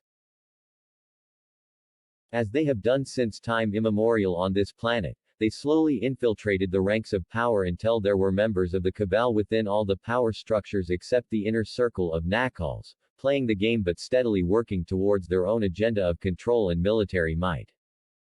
They also met with the Draco who were mostly under the earth at this time in Agartha, and discovered that their agendas and polarities were aligned. This began the beginning of a long alliance that exists to this day. Many people think that the Draco are the Cabal, but they are only part of it. Atlantis steadily became more and more militaristic and interested in overseeing the development of the whole globe, and Mu began to isolate itself to protect the more spiritual inhabitants of that land from the corrupting influence of the Cabal's agenda. Over time the two lands became polarized and divided. Skirmishes, and eventually full-out wars, began to break out between them. Seeing where all this was headed, and because of the lower vibratory rate that was painful to them, the Nacals began to distance themselves more and more from the third-density Earth and returned to Shambhala, which was still floating above the Earth, and to other fifth-density bases on Venus. Various higher consciousness groups from Mu and Atlantis also fled into the Earth and the expanding 4D Agarthan civilization, in order to escape the increasing conflict on the surface. 13,000 Ya. Enlil has been on Nibiru for some time now and only occasionally visited the Earth, where Enki was still in residence. One night, his astronomers informed him that they had discovered that the next time Nibiru passed close to the Sun, the trajectories of it and the Earth's orbits would bring the two planets perilously close together, which would undoubtedly trigger massive natural disasters on the Earth's surface.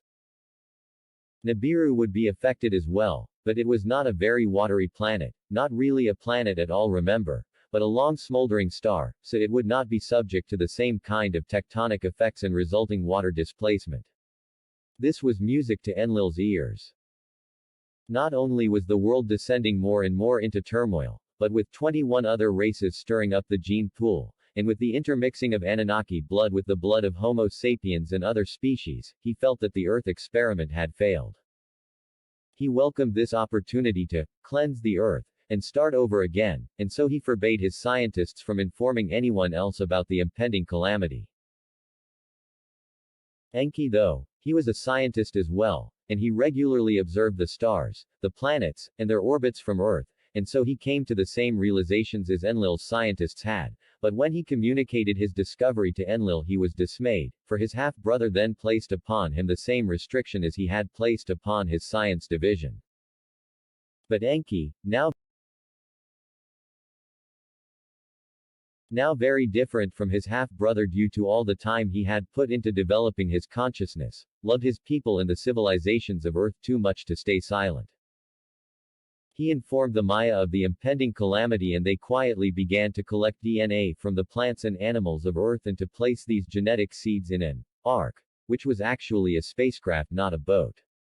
However, submersible vessels were also constructed for the people to take refuge in when the time came. The head engineer of this whole project was named Noah. The Nakals, who already knew all about this impending side-swipe by Nibiru, and a few high-ranking Maya also took it upon themselves to start preparing the Earth energetically, for the Nakals foresaw a looming collapse not just in civilization, but in consciousness as well. They began constructing sacred temples all over the Earth, mainly pyramids, which they would later use to build and maintain a new consciousness grid, should the existing one totally collapse. This is the time during which the Great Pyramids of Giza were built, before the flood, which is why sea salt and marine fossils have been found on and in the Egyptian pyramids. There's a reason why all the modern theories about how the pyramids were built are problematic, and it's because they are all wrong. The pyramids were actually manifested, whole and complete in the 6th density by the Nakals, then they simply lowered the structure's vibratory rate down to the 3rd density where they became stone. This is how they were so precisely aligned as well, not a problem when you do it all at once. This was all kept quiet from the general populace, but the Cabal, thanks to their far-reaching influence and high placement in administrative and religious offices, knew about it before too long, and they decided to take their own approach to the problem. They had, long ago, harnessed 5th density energy and constructed an artificial Merkaba weapon on Maledeck that had the power to blast a planet out of the sky, and which had ended up blasting their own planet out of the sky. One would think that they might have learned from their previous disaster, but the Cabal are nothing if not arrogant. Some records of the device still remained, and the Cabal scientists were confident that with those documents and their own innovation they could construct such a weapon again, especially given the Tree of Life energy vortex that was integrated into the continent, which gave them an easy source of energy to work with.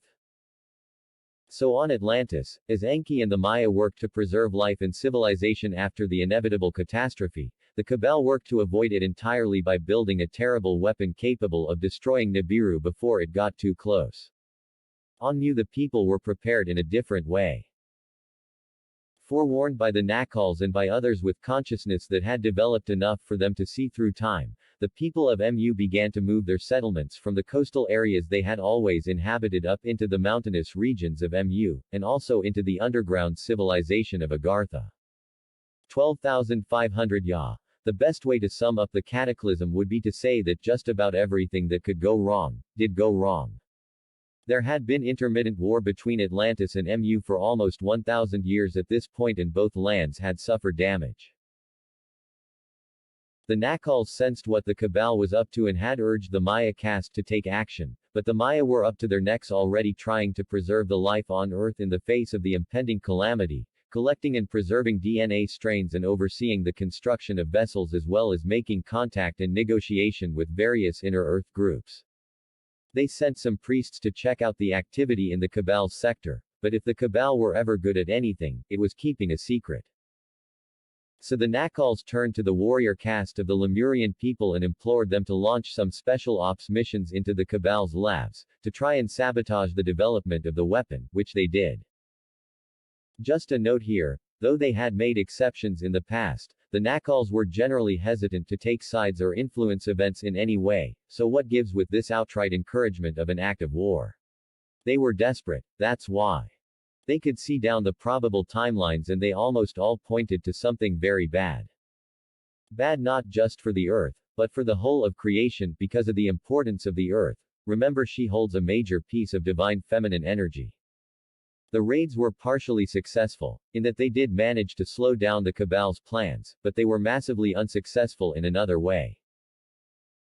The Cabal used the attack on their labs to stir up outrage among some of the more militarily minded factions of Atlantis, whom they had been allies with for thousands of years already, and basically used the incident as pretext for stirring up war between the two continents. So amid secret preparations for sustaining life, mass migrations of people in Mu, development of a secret weapon by the Cabal, and a giant planet heading into almost sideswipe the Earth, now there was warfare in the mix as well. Even some nukes were used by Atlantis, which began to destabilize the entire geographic region of Mu. As the Nibiru got closer, and the effects began to be noticed on the tides, the Cabal turned on their planet killer. Now here's the thing about this kind of technology, it's very unstable and dangerous. It takes precise calculations and instrumentation, the most refined construction and attention to detail. The Cabal scientists were very good, but it had been, in their time, about 50,000 years since they had last built something like this, and they had never attempted to construct such a device in the third density. They were working from fragments of old plans, and in their pride and vanity not only did they not think about their limitations of understanding and that there might be crucial holes in their plans, they also didn't realize that because the energy grid they were tapping to power their machine had been created solely with consciousness and love, it would not be a good vibratory match for their creation, which was intended to destroy. It had worked okay in the lower energy testing phases, but when they turned the thing on and cranked it up in preparation to fire, things went sideways very, very quickly. First there was a massive earthquake, which destroyed much of Atlantis and began its slide into the sea. It even reached as far as Mu and destabilized that continental plate even more. Nibiru's massive magnetic field then began to push on Earth's magnetic field, beginning a shift in the magnetic poles. Upon seeing this, obsessed with their objective, and secure in their own personal safety, the Cabal fired upon Nibiru. Oops. The resulting devastation didn't harm Nibiru at all. The energy of the weapon didn't even make it past Earth's upper atmosphere, but it totally wreaked havoc on Earth. Most of the rest of the Atlantean cities were immediately destroyed as a result of the physical explosion and the continent sank beneath the sea. And, because of the nature of the technology involved, the explosion was metaphysical as well. A rift was torn open in creation and the creatures of the void, the Asuras, were let into our plane of existence, where they immediately attached themselves to the energy fields of whomever was around. The Nakals, who were having a busy day to say the least, managed to send much of that parasitic energy back to its plane and close the rift, but the damage had been done. The demons had attached to members of the Cabal and to the common citizens of the sinking Atlantis, and it was now part of their energy field and could not be easily or quickly pulled out without destroying, or severely damaging the host. Think about trying to pull out a tick. A chunk of your flesh will come with it if you don't do it in the most careful, gentle way and with the right technique. It's the same with the Asuras. They can be removed, but it's a delicate procedure, and the Nakals had their hands full with so much else. The way that the Cabal experienced that energy attaching was as a rush of increased power, for they were already aligned with that vibration. The common folk, though, they experienced that energy as an increase in survival terror and as pervasive negative thought loops that mostly vibrated hostility and a sense of, I shouldn't exist here, and so neither should anything else. Many were driven mad with terror, or turned violent. Many people were affected by these demonic energies, and the imprints and negative thought, emotion loops that they established in the etheric field and psyche are still all around us today. But all of that was just the beginning of the cataclysm. Then the poles shifted. The magnetic intensity of Nibiru's proximity not only nudged the Earth's magnetic field out of whack, it also heated up the interior of the Earth, and the mantle liquefied to the point that the Earth's crust became slippery. So when the poles suddenly and dramatically shifted, so did the continental plates, causing the Great Flood. Giant tsunamis thousands of feet tall rippled around the globe. And not only that, there was such severe and bizarre weather phenomenon that some places, including Atlantis, were flash frozen even as they were submerged. The islands of Mu were completely wiped out and much of the continental plate that held them up sank into the ocean. When it was all over, the globe looked basically as it does today, the Earth we are familiar with. Many people did survive, the Lemurians who had migrated high into the mountains or deep under the earth, and the Atlanteans who had made it into the submersibles after the first earthquake, and the Ark survived as well. It carried the DNA of most of the plant and animal life of Earth, and it also carried the highest-ranking members of the Maya, and some of those whom had ascended to honorary Nakal status, who would play a huge role in helping clean up the mess and re-establish civilization later on. We had lived, during the Golden Age, as a great multi-density civilization, focused on creating beauty and developing our sciences and consciousness. Now, after the cataclysm, most people left on the surface were living in survival mode. Driven by desperate circumstances and invasive Asuric energies, we regressed to a more primitive tribal existence. There were some exceptions. Those who had made it into Agartha would continue to thrive and develop underground. Some settled in existing cities, and others were given permission to build their own. Many of the tribes of Mu who had fled to the mountains preserved their ancient wisdom and lived in peaceful cultures in the islands of the South Pacific and in areas of South America, though some of these folks also fell prey to the Asuric energy, which started to encourage dark religious practices involving human sacrifice. And then there were the Nacals in Shambhala, and the Maya group in their ark, floating above the earth. But there was also the Cabal, most of whom had survived, and even had their dark energy increased by the Asuras. They rode out the cataclysm in their enormous ships which were now buried deep under the ice in Antarctica, and the general vibe of fear and survival which permeated the earth after this great plunge in civilization and consciousness was an opening for them to step fully into power, which is where they have been ever since. This is just one article in a long publication that details historical events in our multiverse, galaxy, and on our planet that are relevant to our current situation. To go to the main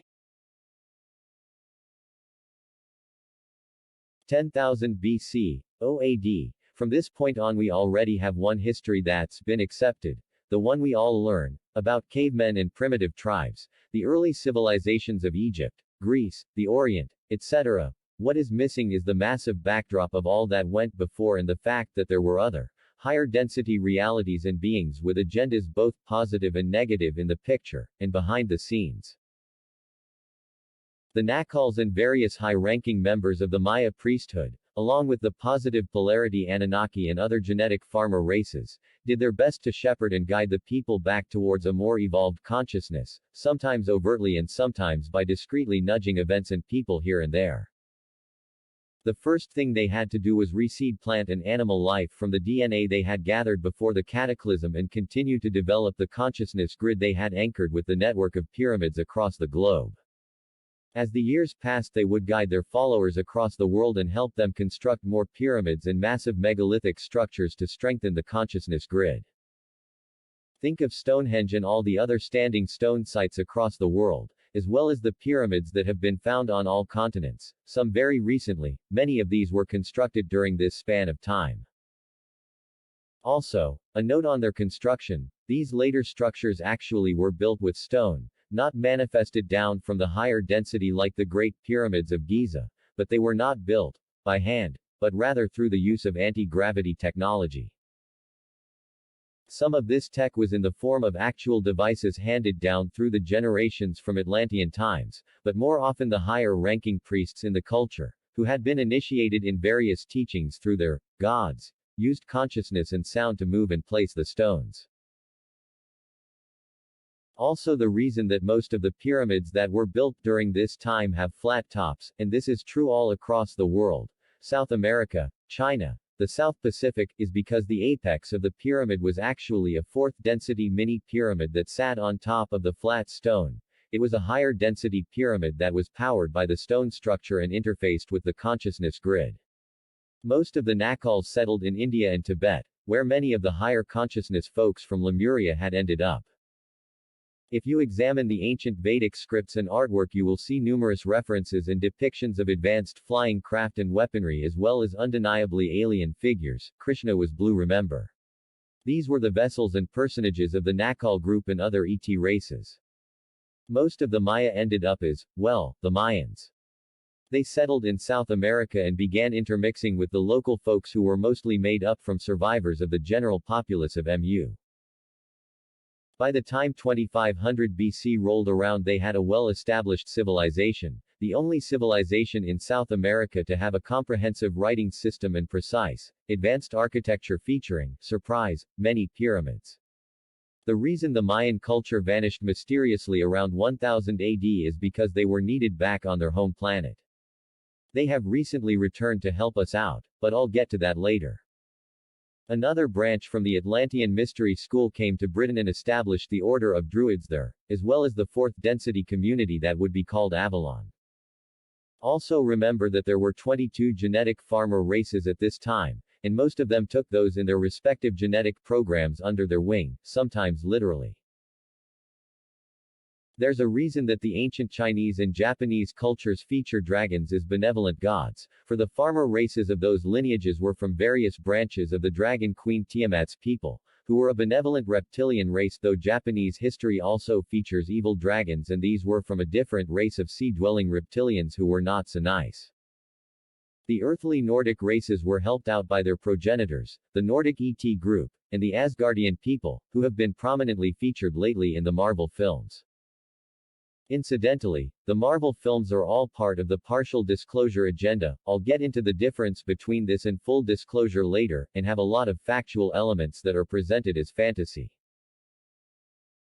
Asgard, the ice giants, enormous floating battle carriers with cloaking technology, an intergalactic multi-density civilization with many types of beings, both good and evil, an evil group secretly working within the Earth's intelligence community to bring about world domination, Hydra equals Cabal, etc.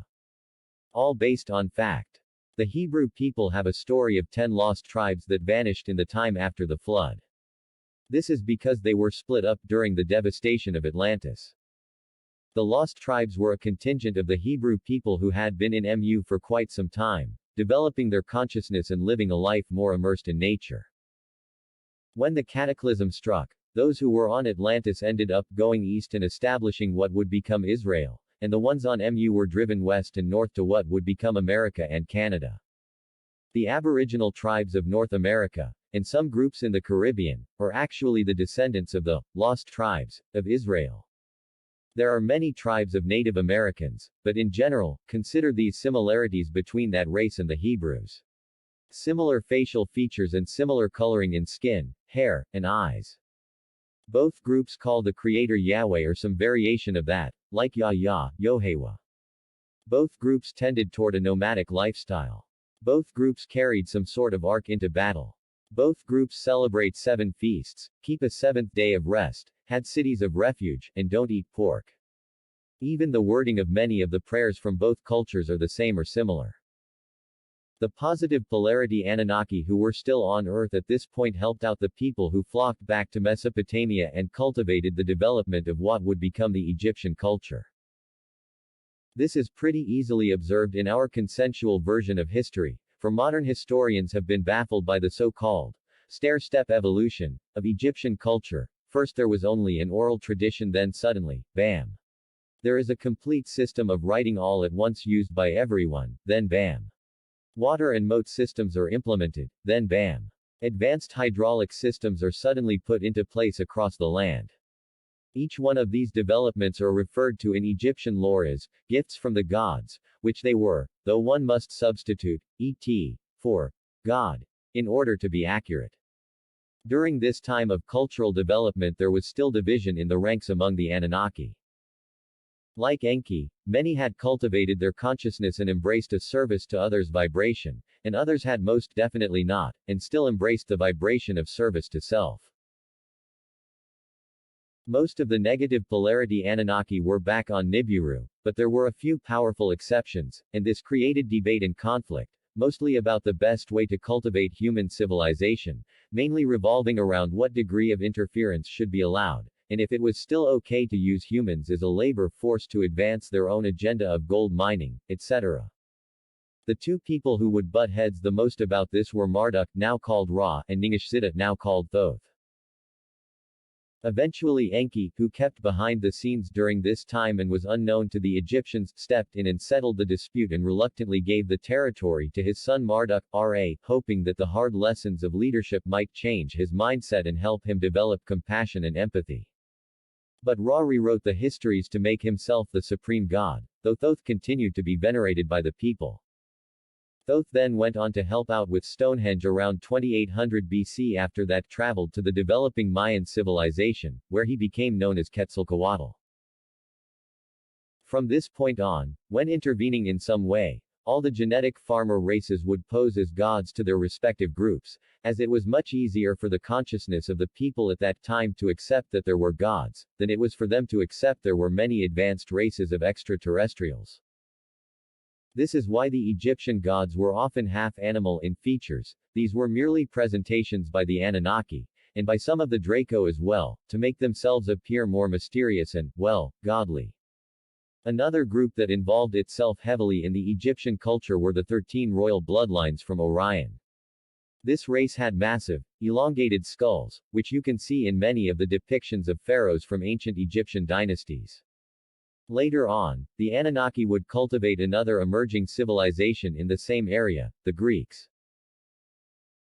With the Greeks they abandoned the disguises they had used with the Egyptians, at least mostly. They did lighten their skin a bit to appear more similar to the Greeks, for consciousness in the Greeks at that time, around 700 BC, was more highly advanced and they could accept that the gods could appear like them and still be divine. Some members of the Anunnaki once again indulged in having sex with mortal women, which is recounted in Greek history. By the time Greek culture was well established, the consciousness grid across the earth, which had been built by the Nakals and cultivated by other farmer races and their people, began to reach its full potential. It was basically like a crutch to bolster human consciousness, so that it could grow again, and as the grid got stronger, so did human consciousness. Greek culture represented a real upsurge in consciousness, for while they did still act on desires for conquest, think of Alexander the Great, they also investigated and greatly furthered the sciences, philosophy, ethics, and mastered many art forms. This upsurge in consciousness in turn bolstered the grid, and the consciousness field of the Earth began to be more organic and less reliant on the built grid. And this was a threat to the Cabal, as was the conquest of Egypt by the Greeks, a move which the Greek gods had encouraged because of the depth to which the Orion group had infiltrated that society. If you look at images from the Ptolemaic dynasty, you'll notice no more elongated skulls. The elite of the Orion group had been mostly hanging out in Antarctica, quietly continuing their pursuits of advancement in the sciences, particularly in genetic manipulation and electromagnetic gravitic weaponry, scalar weapons. But they had long ago also interbred with humans and established tendrils of their bloodlines throughout many cultures, most prominently in Egyptian culture as previously mentioned, and they were also connected to their Draco allies under the ground and throughout the world. They kept their finger on the pulse of what was happening and, as Greek understanding continued to push the consciousness grid towards a positive, fourth density state, they decided to take action. They had already infiltrated another culture that was emerging in the area, Rome. This is why the Romans were the most powerful, brutal, bloody, war-minded culture to emerge from this time period, for the Cabal infiltrated all levels of that society and did what they do best. Nudge it towards service to self and conquest of others.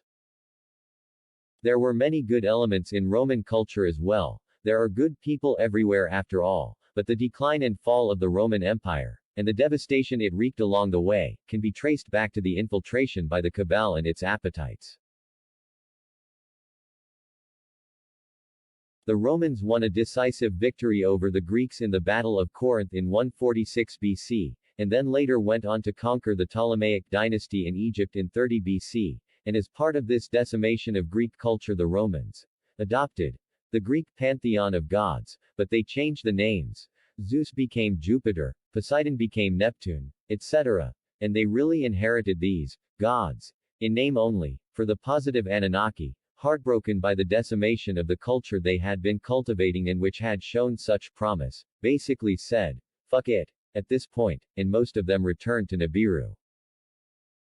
While conquering Egypt, the Roman leaders also came into contact with the ancient dark religious practices that the Orion group had established there, which had continued underground during the Ptolemaic dynasty, practices involving the torture and sacrifice of humans, including children. Many Roman leaders were initiated into these groups, and this laid the foundation for the satanic religion that we see practiced all over the earth by the Cabal and its associates to this day. In fact, one of the biggest centers of satanic worship has been, ironically, the Vatican and Roman Catholic Church. The consciousness grid had its work cut out for it against the influence of the Cabal. Despite great teachers who came down from the sixth density to help, like good, O.L. Siddhartha Gautama, Buddha, and Yeshua ben Joseph, Jesus, the Cabal was generally successful at eventually perverting the teachings of these great figures and twisting them into religions that served the Cabal's ends. Although this was less so with Buddhism, for when Siddhartha was teaching, the Cabal was still mostly staying behind the scenes. By the time of Christ's crucifixion at the hands of the Cabal, the earth was a very dark place. From the height of the Roman Empire to the present day, the Cabal has had uncontested control of the power structures on this planet, although mostly from behind the scenes. So I think it would be good to stop for a moment and ask the question, why? Why does the Cabal have a need to dominate, oppress, and enslave the people of Earth? What is their motivation? The obvious answer is so that they can continue to ensure their own power and comfort, but there is a deeper motivation underneath that, and that is loosh. Loosh is the psychic, emotional chemical energy that is emitted by beings who are suffering and tormented. It gives those who tap into it an intense, erotic high that is extremely addictive. This is why all the members of the Cabal, both human and non, have such a penchant for pedophilia and the torture of children, for the psychic, emotional chemical emanations of innocent children is especially strong. To this day, thousands of children are kidnapped every year and used for these dark rituals. Along with loosh, there is the neurochemical analog, adrenochrome, which is produced by the human endocrine system when a person is in the most extreme agony and close to death. I won't go into the details of how they harvest this from the children, as it is too gruesome for most to comprehend. Suffice to say, it involves torture worse than you would want to imagine. The adrenochrome is taken as a drug by the elite and by those they wish to enslave and control. It gives one perpetual youth, as long as one continues taking it, and also an incredible high along with superhuman mental perception. One of the biggest arguments I hear from people who do not believe in the Cabal is, how could a handful of elites possibly control and manipulate all those news anchors, Hollywood celebrities, politicians, and so on? The answer is blackmail and adrenochrome.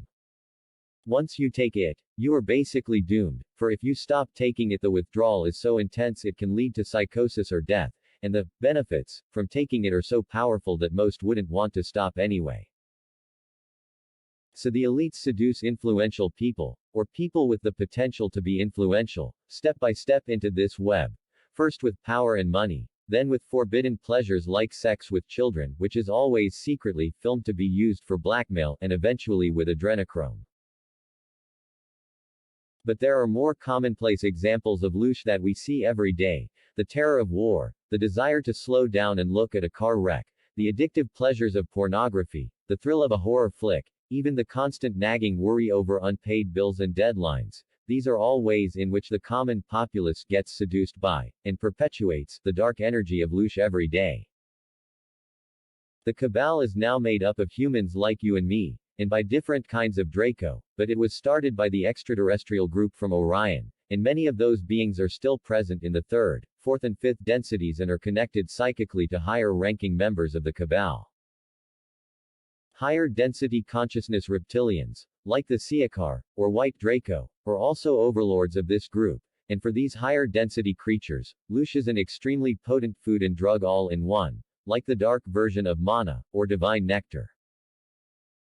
This is one of the basic, fundamental driving forces behind all the control and oppression we have experienced, the need to keep people suffering so that they keep perpetuating misery and keep producing loosh for the members of the Cabal overlords to slurp up.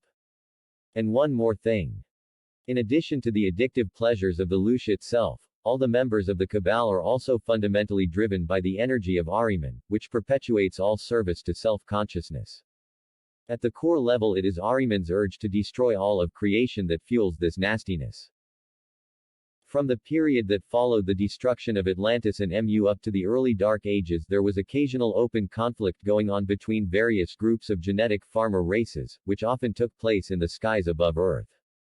Many of these battles are recounted and depicted in the stories and artwork of the ancient Vedic texts, which referred to the flying craft as Vimanas. Eventually it was decided that these overt displays of technology were interfering with the sociological development of the population, and so, shortly after the time of Muhammad, a treatise was signed and given the name, the Muhammad Accords. This agreement stated that manipulation of the human race and conflict between ET groups could hereafter only take place behind the scenes. The unfortunate outcome of this was that the Cabal only grew stronger, for behind-the-scenes manipulation was, and is, their specialty. The Dark Ages, the period of time after the fall of the Roman Empire and up to the Renaissance, was a time during which the Cabal spread and infiltrated many societies and institutions across the globe. Not much was going on other than suffering and power struggles, which only strengthened the Cabal's grip on the land. There were some beacons of light still, which were kept glowing by small groups operating mostly in secret, the true followers of Buddha, Christ, and Muhammad, as well as a few secret societies who passed down the enlightened teachings and history of the Golden Age of Atlantis and MU from generation to generation. In general, though, the overall trend of this time, even through the Renaissance and continuing to this present day, has been one of domination, colonialism and manifest destiny, increased disconnection from the earth and nature, and an increased trend towards industrial might and warfare, all orchestrated by the cabal which was, and is still, infiltrated throughout all levels of all cultures, although not for much longer, which we'll get to later. There were better times when reason and love burned more brightly, like the Persian Empire, which was ended by the Arab conquest of Persia. This in turn brought about the Golden Age of Islam, which was ended by the Mongol horde, or the Renaissance, which was subsumed by climate shifts, the Black Plague, and warfare, all of which the cabal had a hand in perpetuating. Basically, the Dark Ages never ended. The debt-based economy rules. The oppression of indentured servitude, slavery, and the rule of kings has simply been replaced by the 9-to-5 work week and pretend governments that function only as a smoke screen. The yoke and plow have been replaced by the remote control and smartphone. We have progressed our level of technology and ability to create creature comforts greatly, yet our basic enslavement and oppression are the same. We are just more comfy and therefore more complacent. Make no mistake, we have, for well over 2,000 years, been living on a slave planet. The cabal's systems of control extend throughout all of society, particularly in the way that mainstream media and entertainment program our consciousness. The greatest tool the cabal has to oppress us is also the thing that can set us free, for they know that reality fundamentally emanates from consciousness and that by programming it the way that they want they can perpetuate the reality they want. In order to break out of this, we have to learn to harness the power of our consciousness and focus it on the reality we want. This is tricky though because of all the trauma we have experienced, both collectively and as individuals. Unresolved trauma keeps us in survival mode and makes it very difficult to even access the parts of the brain and nervous system that facilitate powerful, intentional consciousness. I'll get into the solution to all that towards the end of this publication. It all started with a group called the Virile Society. There were many secret societies at this time, in many parts of the world, both positive and negative, who were experimenting with consciousness and had been passing down those traditions since the time of Atlantis and MU, but we are going to focus on the Virile, for it was they who first left the surface of the Earth and began exploring our solar system, and then our galaxy. Maria Orsic. Maria was born in 1895 in Zagreb, Croatia and exhibited psychic talents early on. Her interest in the occult eventually led her to a secret society, the Thule Gesellschaft, in Munich, where she trained and cultivated her abilities. Not long after joining the Thule, she created her own group from among her female friends. In fact, the Virile Society seems to have been comprised entirely of stunning women with psychic abilities. Maria Orsic. Members of the Virile Society. In the process of their meditations and cultivation of consciousness, they met psychically with two different groups, one close to home and one not so much. The first group they encountered in their astral travels was a local reptilian group, the Draco, who dwelt in Agartha underneath the surface of the earth, who were much enamored of the beautiful human females, and who, no doubt, had a dark agenda in mind for them down the road. Maria and her friends were fascinated and intrigued to be contacted by another race of beings, but also soon picked up on their aggressive and viscous energy, despite the charming intellect that was projected. The Virile also encountered a second group of extraterrestrial beings though, and these were the Nordics, a benevolent Aryan human type of fifth-density consciousness who live on a planet circling our closest neighbor, Alpha Centauri. Over time, the members of the Virile group became more and more inclined towards the messages and purpose of this Nordic group, and they abandoned their relationship with the Draco, which definitely ruffled some scales. The Nordic group asked Maria to gather a select group of people together on a certain day for the purpose of receiving detailed plans for the construction of a spaceship, and so when the time came, the Virile gathered together in a small forester's cabin near Berchtesgaden, Germany, and it was on that cold winter day in 1919 that Sigrun, middle figure in the picture above, channeled detailed plans for what would be the first machine capable of advanced interdensity travel built by Homo sapiens. Over the next few years, Maria and her friends established a base of operations and, with assistance from the Nordic group, recruited a massive number of people from all across Germany and the surrounding countries to build several of these craft. These first machines weren't flying ships in the normal sense, rather they were disc-shaped craft that enabled one to move through time and space by traveling into the higher densities and then moving around by thought. And these were massive crafts, intended to transport large numbers of people off the planet. Word of this got out though. Through the network of secret societies, Hitler, Göring, and Himmler were all members of the Thule Society, and so it was that an emerging German political party with great interest in the occult got wind of the development of these craft, the Nazis. In their hunt for all things occult, the Nazis had already gotten hints of Agartha, ETs, and advanced technology by searching through Tibetan monasteries in the Himalayas, where they found records that had been recopied, preserved and passed down from the time of ancient Mu. They discovered plans for what looked like a spacecraft, and through questioning the monks they discovered that these holy men were actually in contact with various inner Earth groups. Various Nazis meeting with Tibetan monks. A few years later, just when their ships were nearing completion, the Vril Society were captured by the Nazis, who took over the entire facility and interrogated the members. This is particularly significant to us, because it was through this chain of events that the Nazis were first introduced to the Draco, and that relationship will be of prime importance in the rest of our story. Maria and the Vril had friends in very high places though, who brought pressure to bear on the Nazis, and the Vril were released without being harmed. Also, Hitler was happy enough to have a relationship now with the Draco, and he figured he could infiltrate or take over the Vril group at a later time if he so desired. Then the Vril group managed to leave the planet. They explored out into our galaxy and came back a few times, using underground bases in Antarctica for their home base, but eventually Maria and her friends evolved enough in consciousness through their interactions with the Nordic group that they ascended, meaning they gained the ability to live in the fourth density, and eventually the fifth. Maria put her learning to good use and went on to take the name Semjace. She returned to Earth in the 1970s to spread the teachings of unconditional love and harmony that radiate out from the fifth density, but nothing has been heard from her or the Vril since that time. 1942. The Nazis have perfected anti-gravitic flight. They took knowledge they had gotten from the Draco, which they had been working on since the 1920s, and later kidnapped a prominent scientist, Dr. Victor Schauberger, to implement some new ideas. Dr. Victor Schauberger. They had, like the Vril, already perfected interdensity travel, but they had yet to perfect anti-gravitic propulsion in the third density, which was necessary if one wanted to use this advanced tech in warfare, which they very much did. Dr.